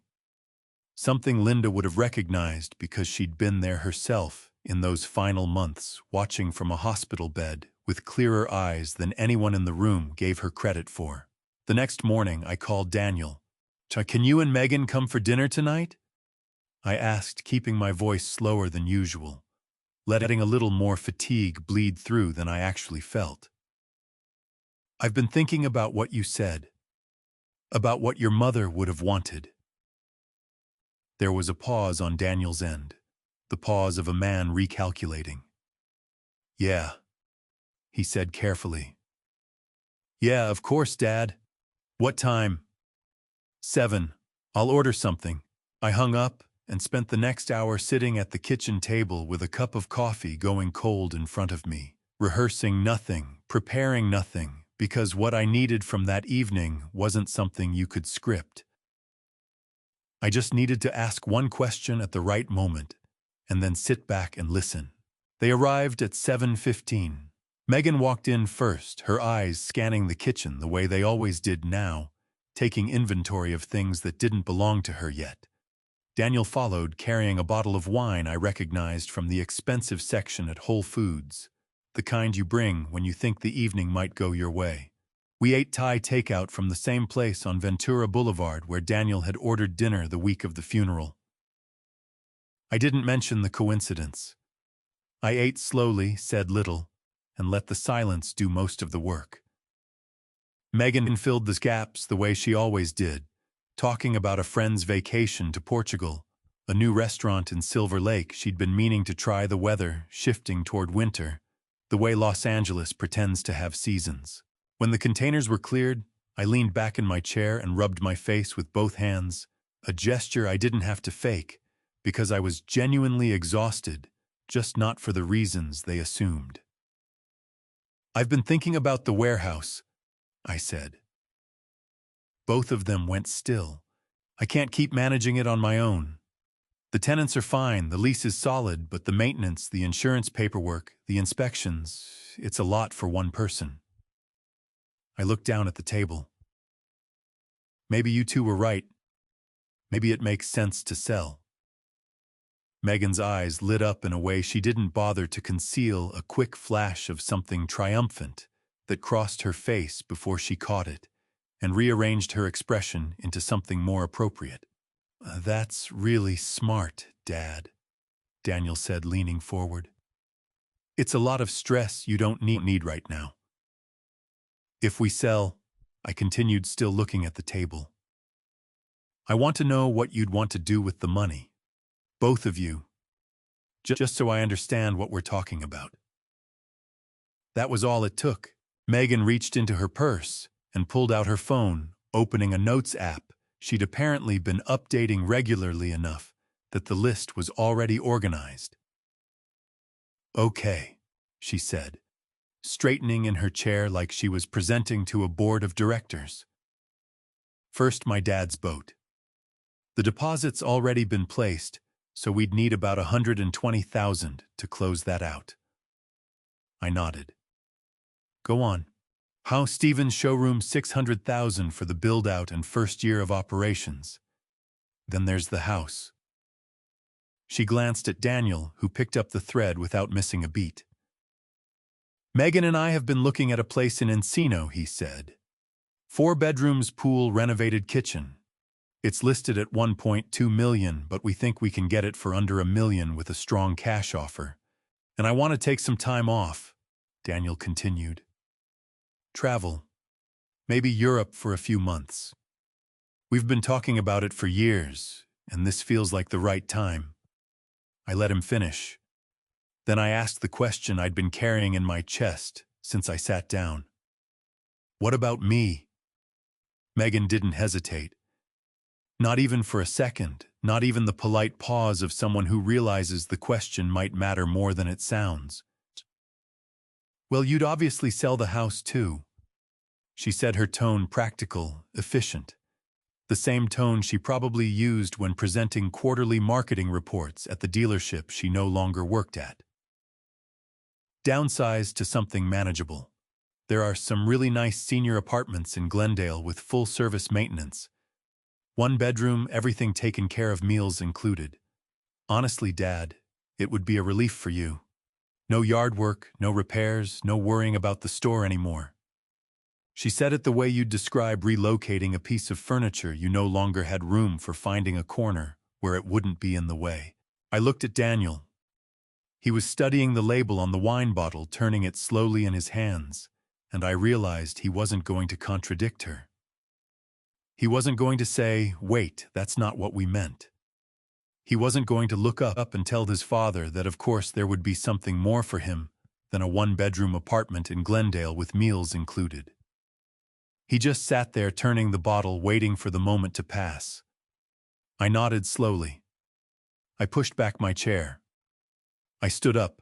"But thank you," I said, and I meant it more than they could possibly understand. "That's everything I needed to hear." I picked up my plate, carried it to the sink, and began washing it by hand, the warm water running over my fingers, while behind me Megan and Daniel exchanged a look I didn't need to see to understand. They didn't know it yet, but they just answered every question I'd been asking myself since the night I stood in that dark hallway, listening to my son describe a strategy for outlasting his own father. Before I reveal the exact confrontation that shattered their entire plan, drop a 77 in the comments, so I know you're still here with me. And please note, the upcoming part of the story contains fictional elements crafted for dramatic effect. If that isn't for you, feel free to pause or step away right here. I asked Daniel to stay after Megan left the next morning. She'd gone out early, something about a yoga class she'd recently started attending, with the enthusiasm of someone who suddenly had unlimited time, and the house was quiet in the way it only gets when there's one conversation left that both people know is coming, and neither is entirely ready for. Daniel was at the kitchen counter pouring himself coffee when I came downstairs. He turned when he heard me, and for just a moment, before he arranged his face into something more guarded, I saw something in his expression that looked almost like relief, like a man who'd been dreading a particular door opening and had finally decided he'd rather just walk through it. Sit down, Daniel. He sat. I sat across from him, no coffee for me, just my hands folded on the table the way Linda used to fold hers when she meant business. I'm going to say some things, I told him, and I need you to hear all of it before you respond. Can you do that? He nodded, his jaw tight. I know about the email chain, I said. The business plan for Stephen's showroom, the line item that described your mother's estate as a capital source 5 months before she died. I know about the boat deposit Megan signed while your mother was unconscious in the hospital. I know about the real estate inquiry on the store I never agreed to sell. I know what you said to Megan in the study 2 weeks ago, about waiting me out, about tired people signing things just to make conversations stop. Daniel's face went through several things in quick succession. Surprise calculation. Something that might have been shame before it hardened back into defensiveness. His coffee mug sat untouched in front of him, a thin curl of steam rising from it and disappearing. Dad! I'm not finished.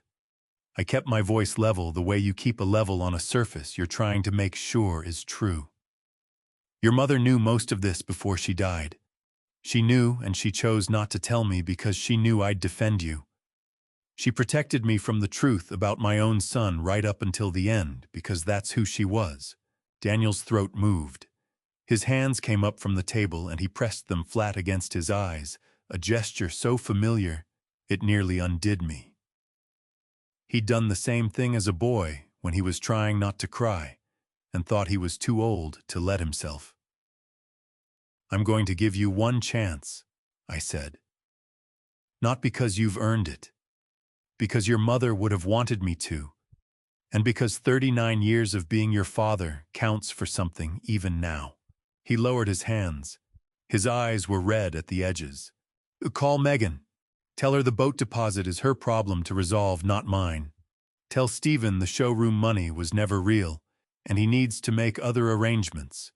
Go back to your job tomorrow morning and build a life with what you actually have not, with what you were planning to take. I leaned forward slightly. Do those things and we figure out the rest together. Your mother's estate stays where it is. You and I work on the store side by side the way she would have wanted. We honor her by being the people she believed we could be.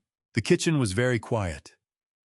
Outside the window, a mockingbird was working through its repertoire in the pepper tree, cycling through half a dozen other birds' songs, the way it did every morning, borrowing voices because it could. Daniel stared at the table.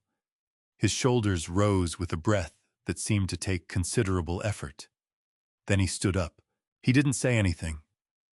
He just stood there for a moment, looking at me with an expression I still can't fully name, something built from equal parts grief and something uglier. And then he turned and walked toward the hallway. I heard him on the stairs. I heard the guest room door. I heard Megan's voice rise in question when he walked in, and his answer low and brief, and then the sound of dresser drawers. 20 minutes later, they were both gone. I sat at the kitchen table until the mockingbird stopped singing. Then I drove to the store. Jimmy was stocking the lumber aisle when I came in, running a hand count on 2x4s the way he did at the start of every week. He looked up, read something in my face, and went back to counting without asking me anything. I was in the back office checking invoices when he appeared in the doorway 40 minutes later. He had something in his hands. Found this in the dumpster out back, he said, and his voice was careful the way a man's voice gets when he's carrying something that doesn't belong to him, but matters more than it should. He held out the photograph. I recognized it immediately. The frame was cracked, the glass broken clean across the middle. The photo itself was creased and smudged from the dumpster, but still whole. Robert Hayes, 33 years younger, standing in front of the store on opening day with a sign that wasn't quite straight, because Daniel, 15 years old and impatient, had let go of his corner before I was ready. Linda stood between us, laughing at something. Neither of us remembered saying, her hand on my arm. Her head tilted back. I sat down on the edge of the desk, and held that photograph in both hands for a long time. Jimmy leaned against the doorframe, not filling the silence with anything, just being present, the way a good man is present when someone else is carrying something heavy. Finally, I stood up, opened the desk drawer, and took out the spare picture frame I kept in there for no particular reason, except that Linda had put it there years ago, saying it might come in useful someday. She was right the way she was right about most things.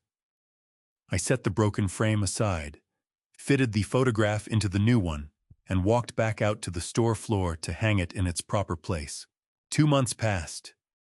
The way months pass after something irreversible happens, not quickly, not slowly, but with a particular weight to each day that makes them feel both endless and somehow already gone by the time you look back at them. I didn't hear from Daniel or Megan directly during that time. Not a call, not a text, not a note left on the door the way Megan used to leave notes when she dropped things off. The silence had a shape to it, the shape of two people waiting to see whether the other side would blink first. I didn't blink. The first call came from Barbara Whitfield on a Tuesday morning in February, her voice carrying the particular satisfaction of a woman who has decided that delivering certain information is an act of community service. Robert, I don't know if you've been following this, but that GoFundMe page has been shut down. She paused for effect. Apparently, quite a few people asked for their donations back after they found out there weren't actually any medical bills. I reached out to the platform myself, told them what I knew. I appreciate that, Barbara. I also told Martha Kellerman at the end of the block, and Martha told the Kellermans, and the Kellermans apparently know someone from Linda's old book club. Another pause, richer this time.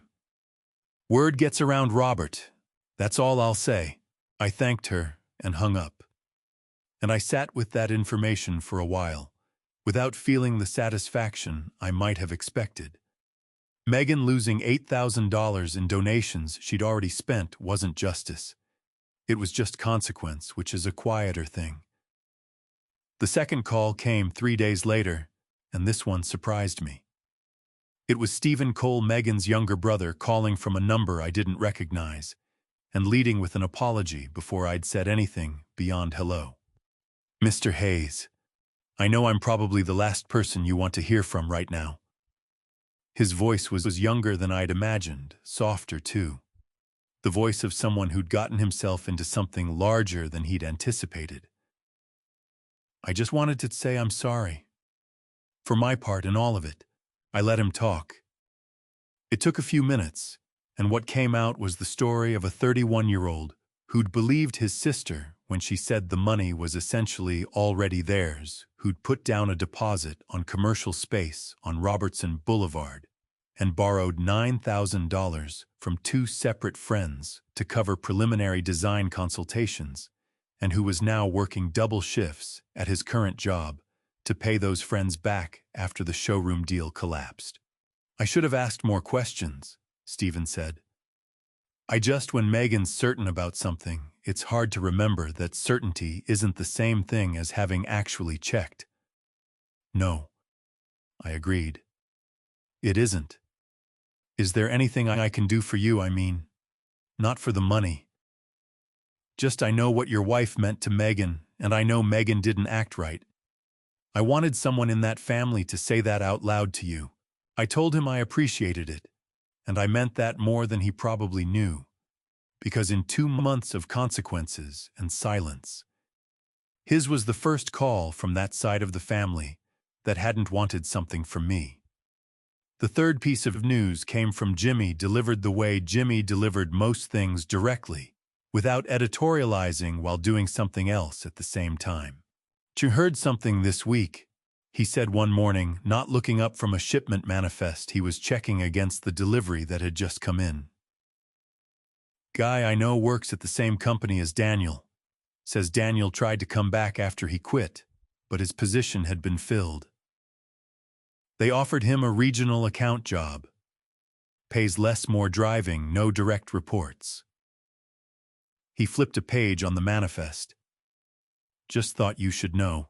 I stood in the store that I'd built over 35 years, surrounded by the lumber and paint and hardware that had outlasted marriages and recessions and two separate earthquakes, and I thought about the future Daniel had been so certain was already his, the European trip.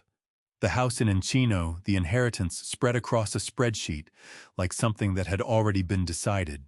None of it had materialized. Not the boat, not the showroom, not the house. Daniel was driving more and earning less. Megan was job hunting with a gap in her resume she'd have to explain in interviews. Stephen was working double shifts. The GoFundMe page was gone. I hadn't done any of that. I'd simply declined to do the thing they'd assumed I would do. There's a particular kind of exhausting arithmetic that happens when you spend years believing you're owed something you were never actually promised. When the numbers finally don't work out, people look for someone to blame because the alternative is looking in the mirror, and most of us will choose almost anything over that. At the end of that day, after Jimmy locked the front gate and the last customer had driven out of the lot, I stood behind the counter and looked around the store the way I had every evening for 35 years. Same shelves, same ceiling tiles, same handwritten sign above the register that Linda had made the first year we opened crooked letters on a piece of cardboard that I'd replaced twice but always copied exactly Hayes Hardware. We've got what you need. Jimmy paused at the door on his way out. Same time tomorrow, Mr. Hayes.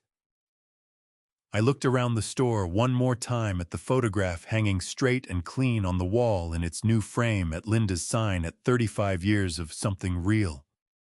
Same time tomorrow, Jimmy, I said. He left. I locked up.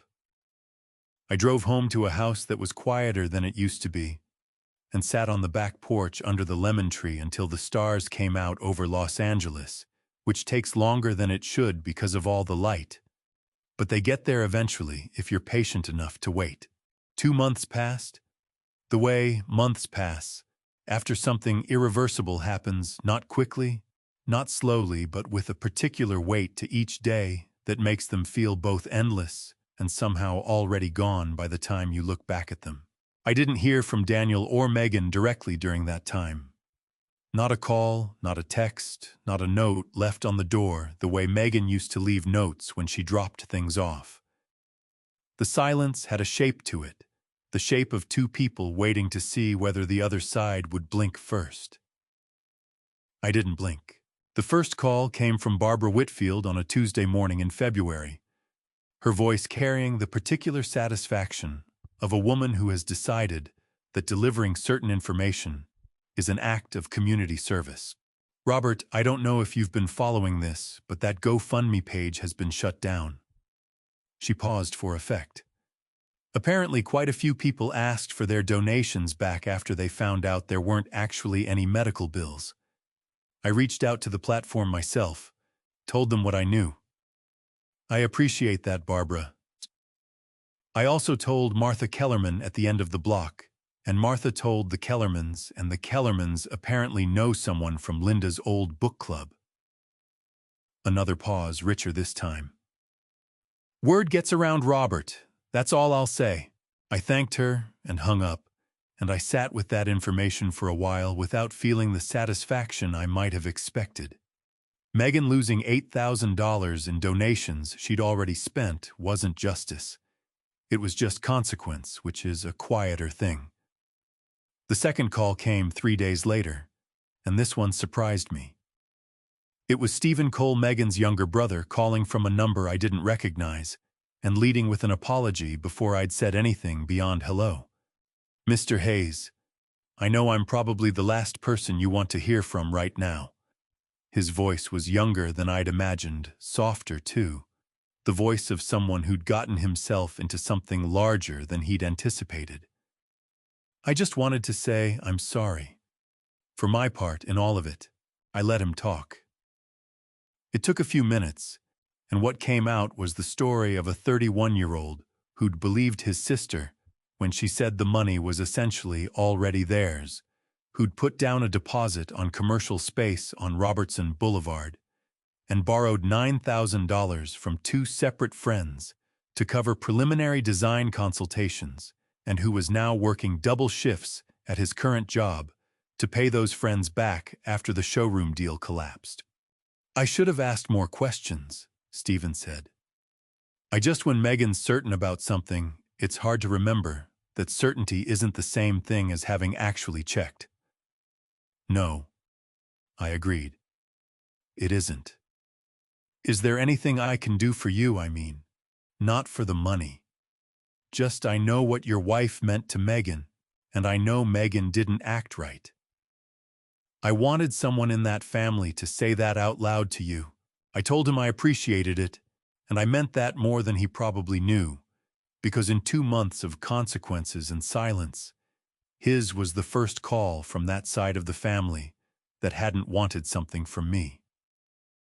The third piece of news came from Jimmy, delivered the way Jimmy delivered most things, directly, without editorializing, while doing something else at the same time. "I heard something this week," he said one morning, not looking up from a shipment manifest he was checking against the delivery that had just come in. "Guy I know works at the same company as Daniel. Says Daniel tried to come back after he quit, but his position had been filled. They offered him a regional account job. Pays less, more driving, no direct reports." He flipped a page on the manifest. "Just thought you should know. I stood in the store that I'd built over 35 years, surrounded by the lumber and paint and hardware that had outlasted marriages and recessions and 2 separate earthquakes. And I thought about the future Daniel had been so certain was already his, the European trip, the house in Encino, the inheritance spread across a spreadsheet, like something that had already been decided. None of it had materialized. Not the boat, not the showroom, not the house. Daniel was driving more and earning less. Megan was job hunting with a gap in her resume she'd have to explain in interviews.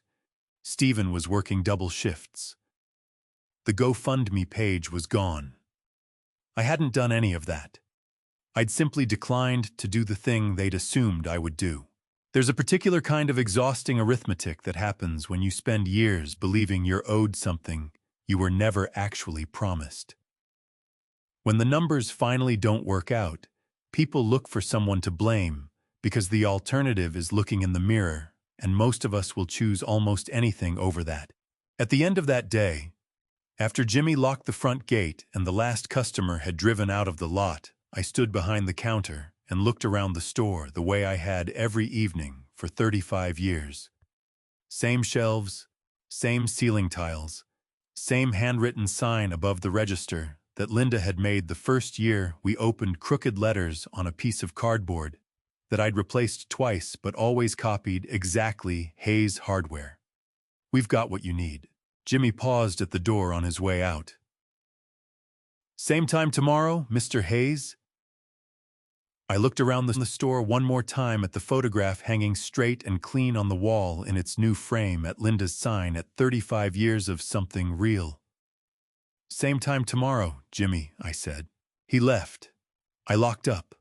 I drove home to a house that was quieter than it used to be, and sat on the back porch under the lemon tree until the stars came out over Los Angeles, which takes longer than it should because of all the light, but they get there eventually if you're patient enough to wait.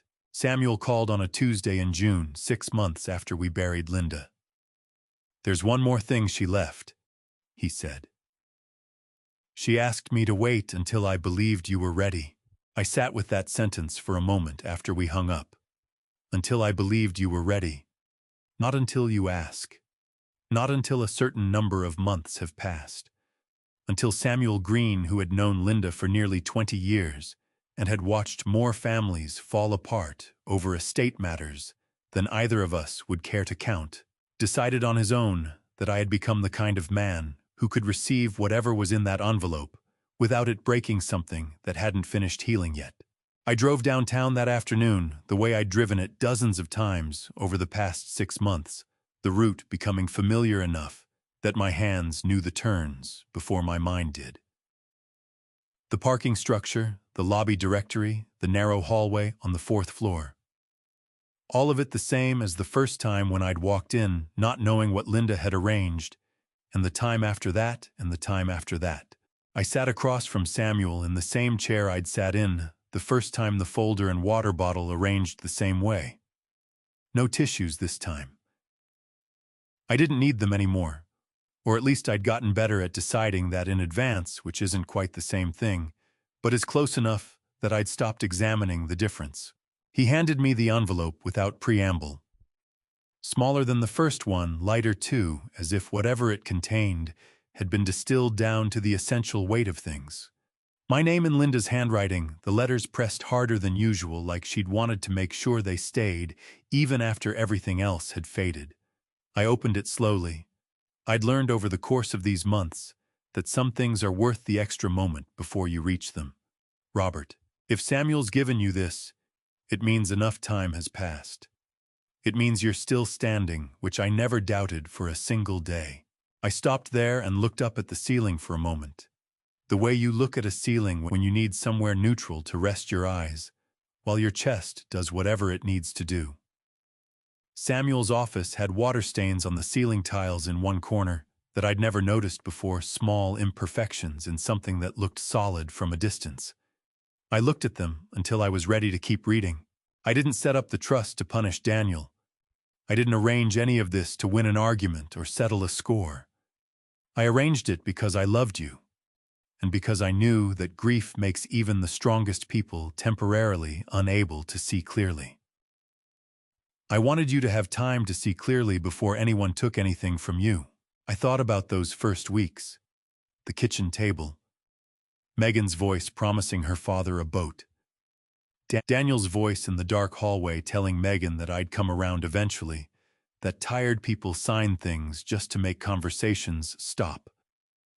I thought about sitting in my truck outside Cedars-Sinai, watching the entrance and trying to understand how the same weeks could have felt so different to different people in the same family. Linda had known. She'd sat in this same building across from this same man, and she'd looked far enough ahead to see what I couldn't yet see from where I was standing. That was Linda. She'd always been better at the long view than I was. I was the one who knew every vendor by name, every regular customer's order, every shelf in the store by heart. She was the one who'd decided 17 years in that we should buy the warehouse 2 blocks over when everyone else thought we were overextending. We'd paid it off in 11 years. Don't carry this as anger. Don't carry it as loss. Carry it as the thing it actually is, proof that 42 years of building something real together meant exactly as much as we always believed it did. I set the letter down on my knee for a moment and looked at Samuel, who was doing what Samuel did in moments like this, sitting quietly, hands folded, giving the room whatever shape it needed without trying to impose his own.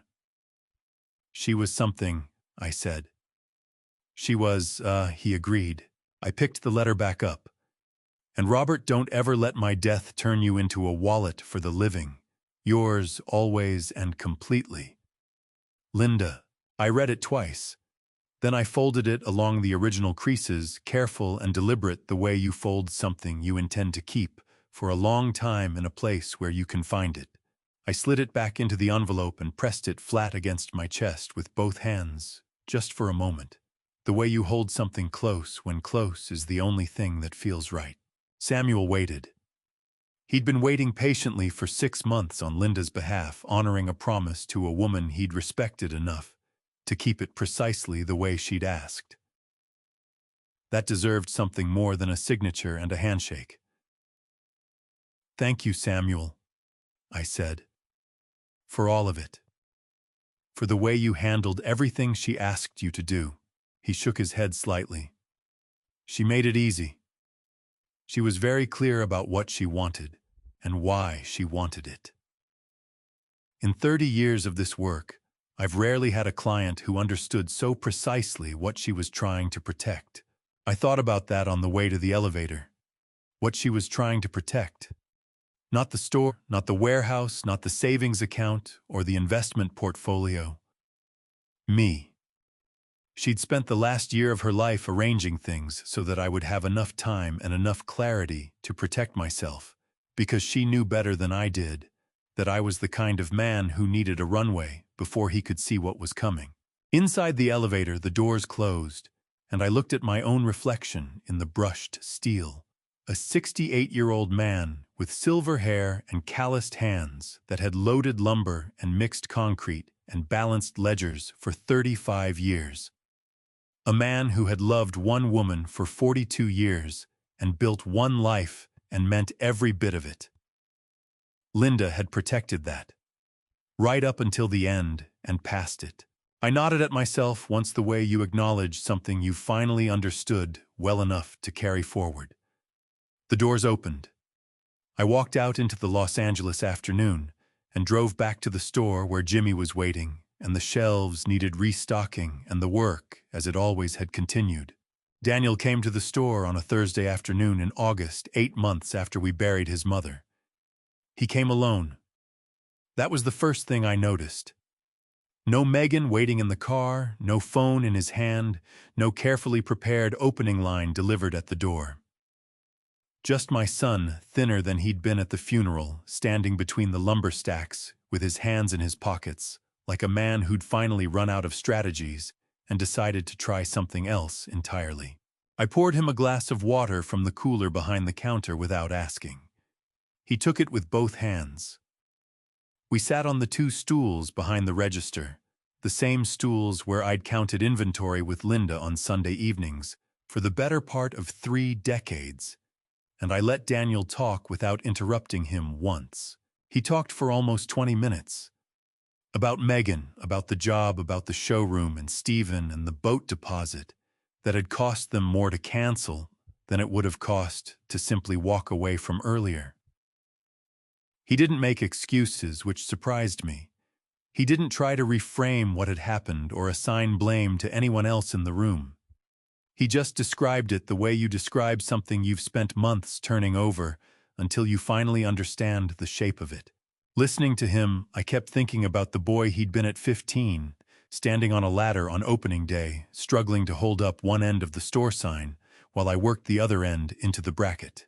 He'd been impatient that afternoon, complaining that the whole thing was taking too long, that none of his friends spent their Saturday mornings hanging signs above hardware stores. Linda had stood below us both, shading her eyes with one hand, calling up suggestions neither of us had asked for. We'd argued about the angle for 20 minutes before we agreed it was straight enough. That sign had hung above this store ever since, slightly crooked if you knew where to look, but standing. When Daniel finished talking, the store was quiet around us. Jimmy was somewhere in the back, giving us the distance of a good man who understood when to disappear without being asked. I looked at my son for a long moment.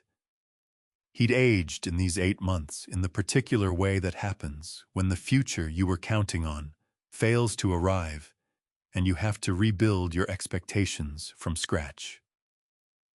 There were lines around his eyes I didn't remember from the funeral. His shoulders carried something heavier than fatigue. I thought about Linda's letter, the one Samuel had given me 2 months earlier. Don't carry this as anger. Don't carry it as loss. Carry it as proof that 42 years of building something real together meant exactly as much as we always believed it did. I thought about what she'd asked of me without ever putting it into words, to be the kind of man who could sit across from his own son after everything that had happened and still find the father in himself before he found the wound. I'm still your father, I said, but I can't save you from the choices you made. Daniel nodded slowly. His jaw tightened and his eyes went bright in a way he didn't try to hide. This time didn't redirect toward the window or down at the counter or into the middle distance the way men redirect things they don't want anyone to see. He just let it be there, which was the most honest thing I'd watched him do in a long time. He set the water glass down on the counter with both hands carefully, like something he wanted to make sure landed gently. I know, he said. It was just 2 words, and they weren't enough to cover everything that had happened between us, and I think he knew that too. But they were real, which was more than I'd had from him in months, and I understood enough about grief and pride and the slow work of becoming better to know that real is usually where it starts. Then he stood up. We looked at each other the way fathers and sons look at each other when the history between them is too long and too complicated to summarize, when everything that needs to be said has already been said, and what remains is simply the fact of continuing to exist in each other's lives imperfectly going forward. We shook hands. Not the quick grip of the hugs he'd been giving me since the funeral, arms barely making contact before pulling away. A real handshake, firm and held for a moment, the kind that carries the weight of what two people have been through together and the unspoken agreement that they intend to keep going.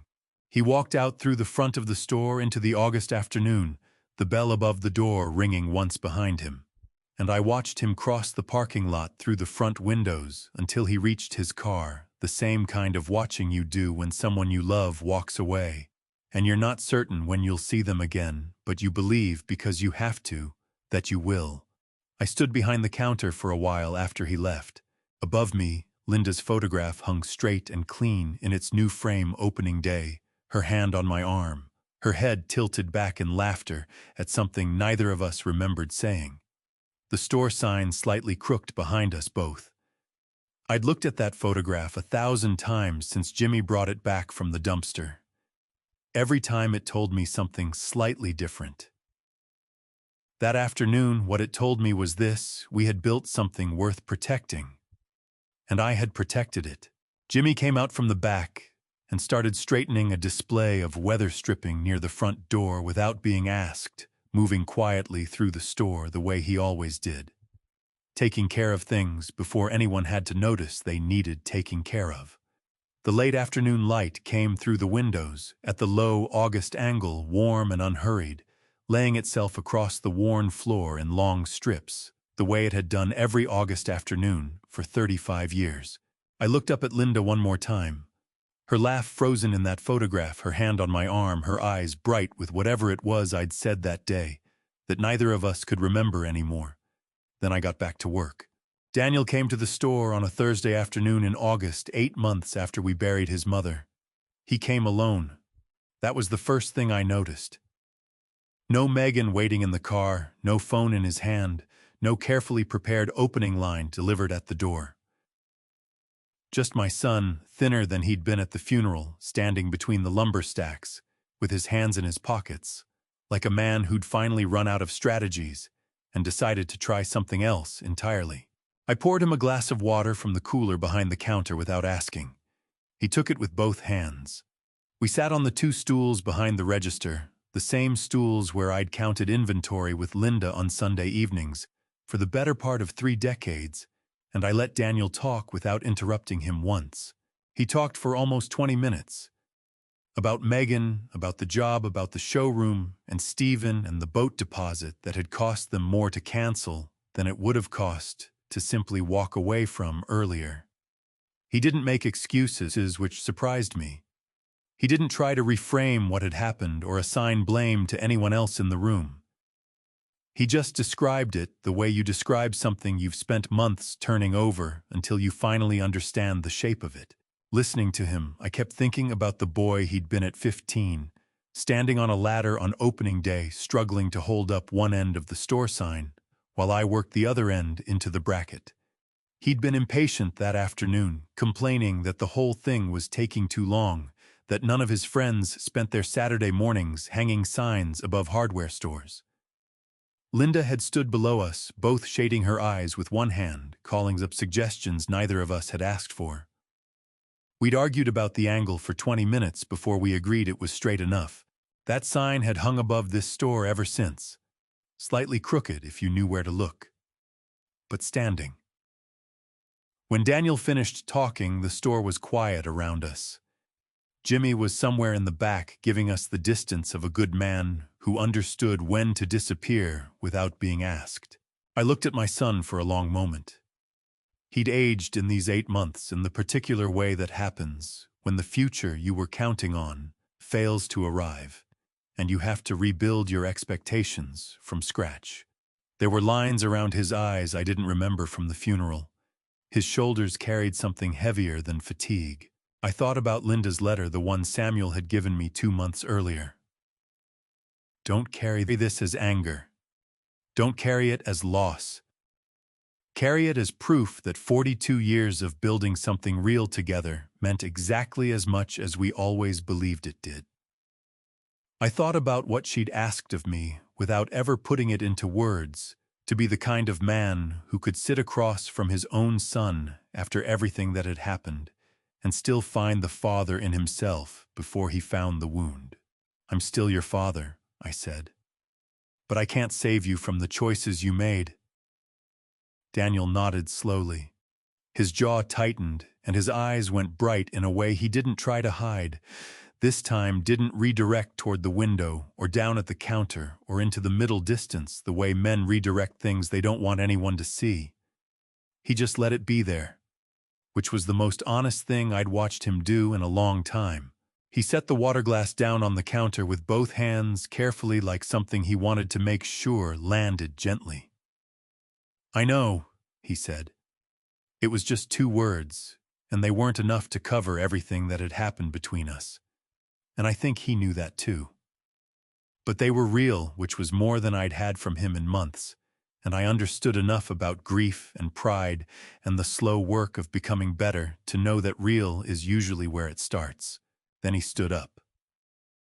We looked at each other the way fathers and sons look at each other, when the history between them is too long and too complicated to summarize, when everything that needs to be said has already been said, and what remains is simply the fact of continuing to exist in each other's lives imperfectly going forward. We shook hands, not the quick grip of the hugs he'd been giving me since the funeral, arms barely making contact before pulling away.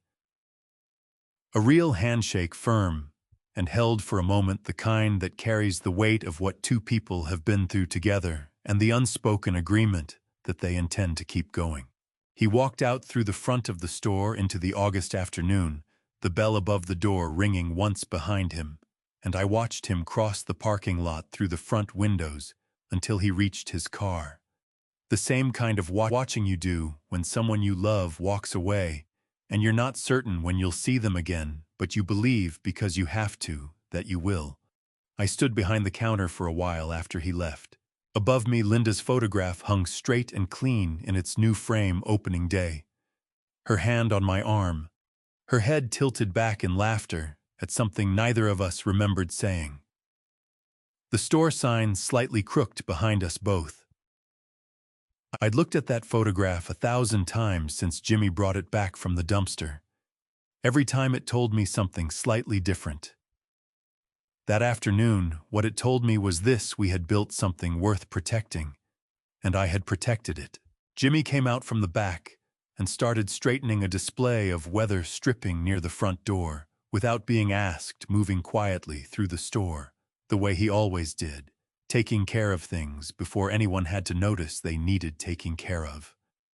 The late afternoon light came through the windows at the low August angle, warm and unhurried, laying itself across the worn floor in long strips, the way it had done every August afternoon for 35 years. I looked up at Linda one more time, her laugh frozen in that photograph, her hand on my arm, her eyes bright with whatever it was I'd said that day that neither of us could remember anymore. Then I got back to work.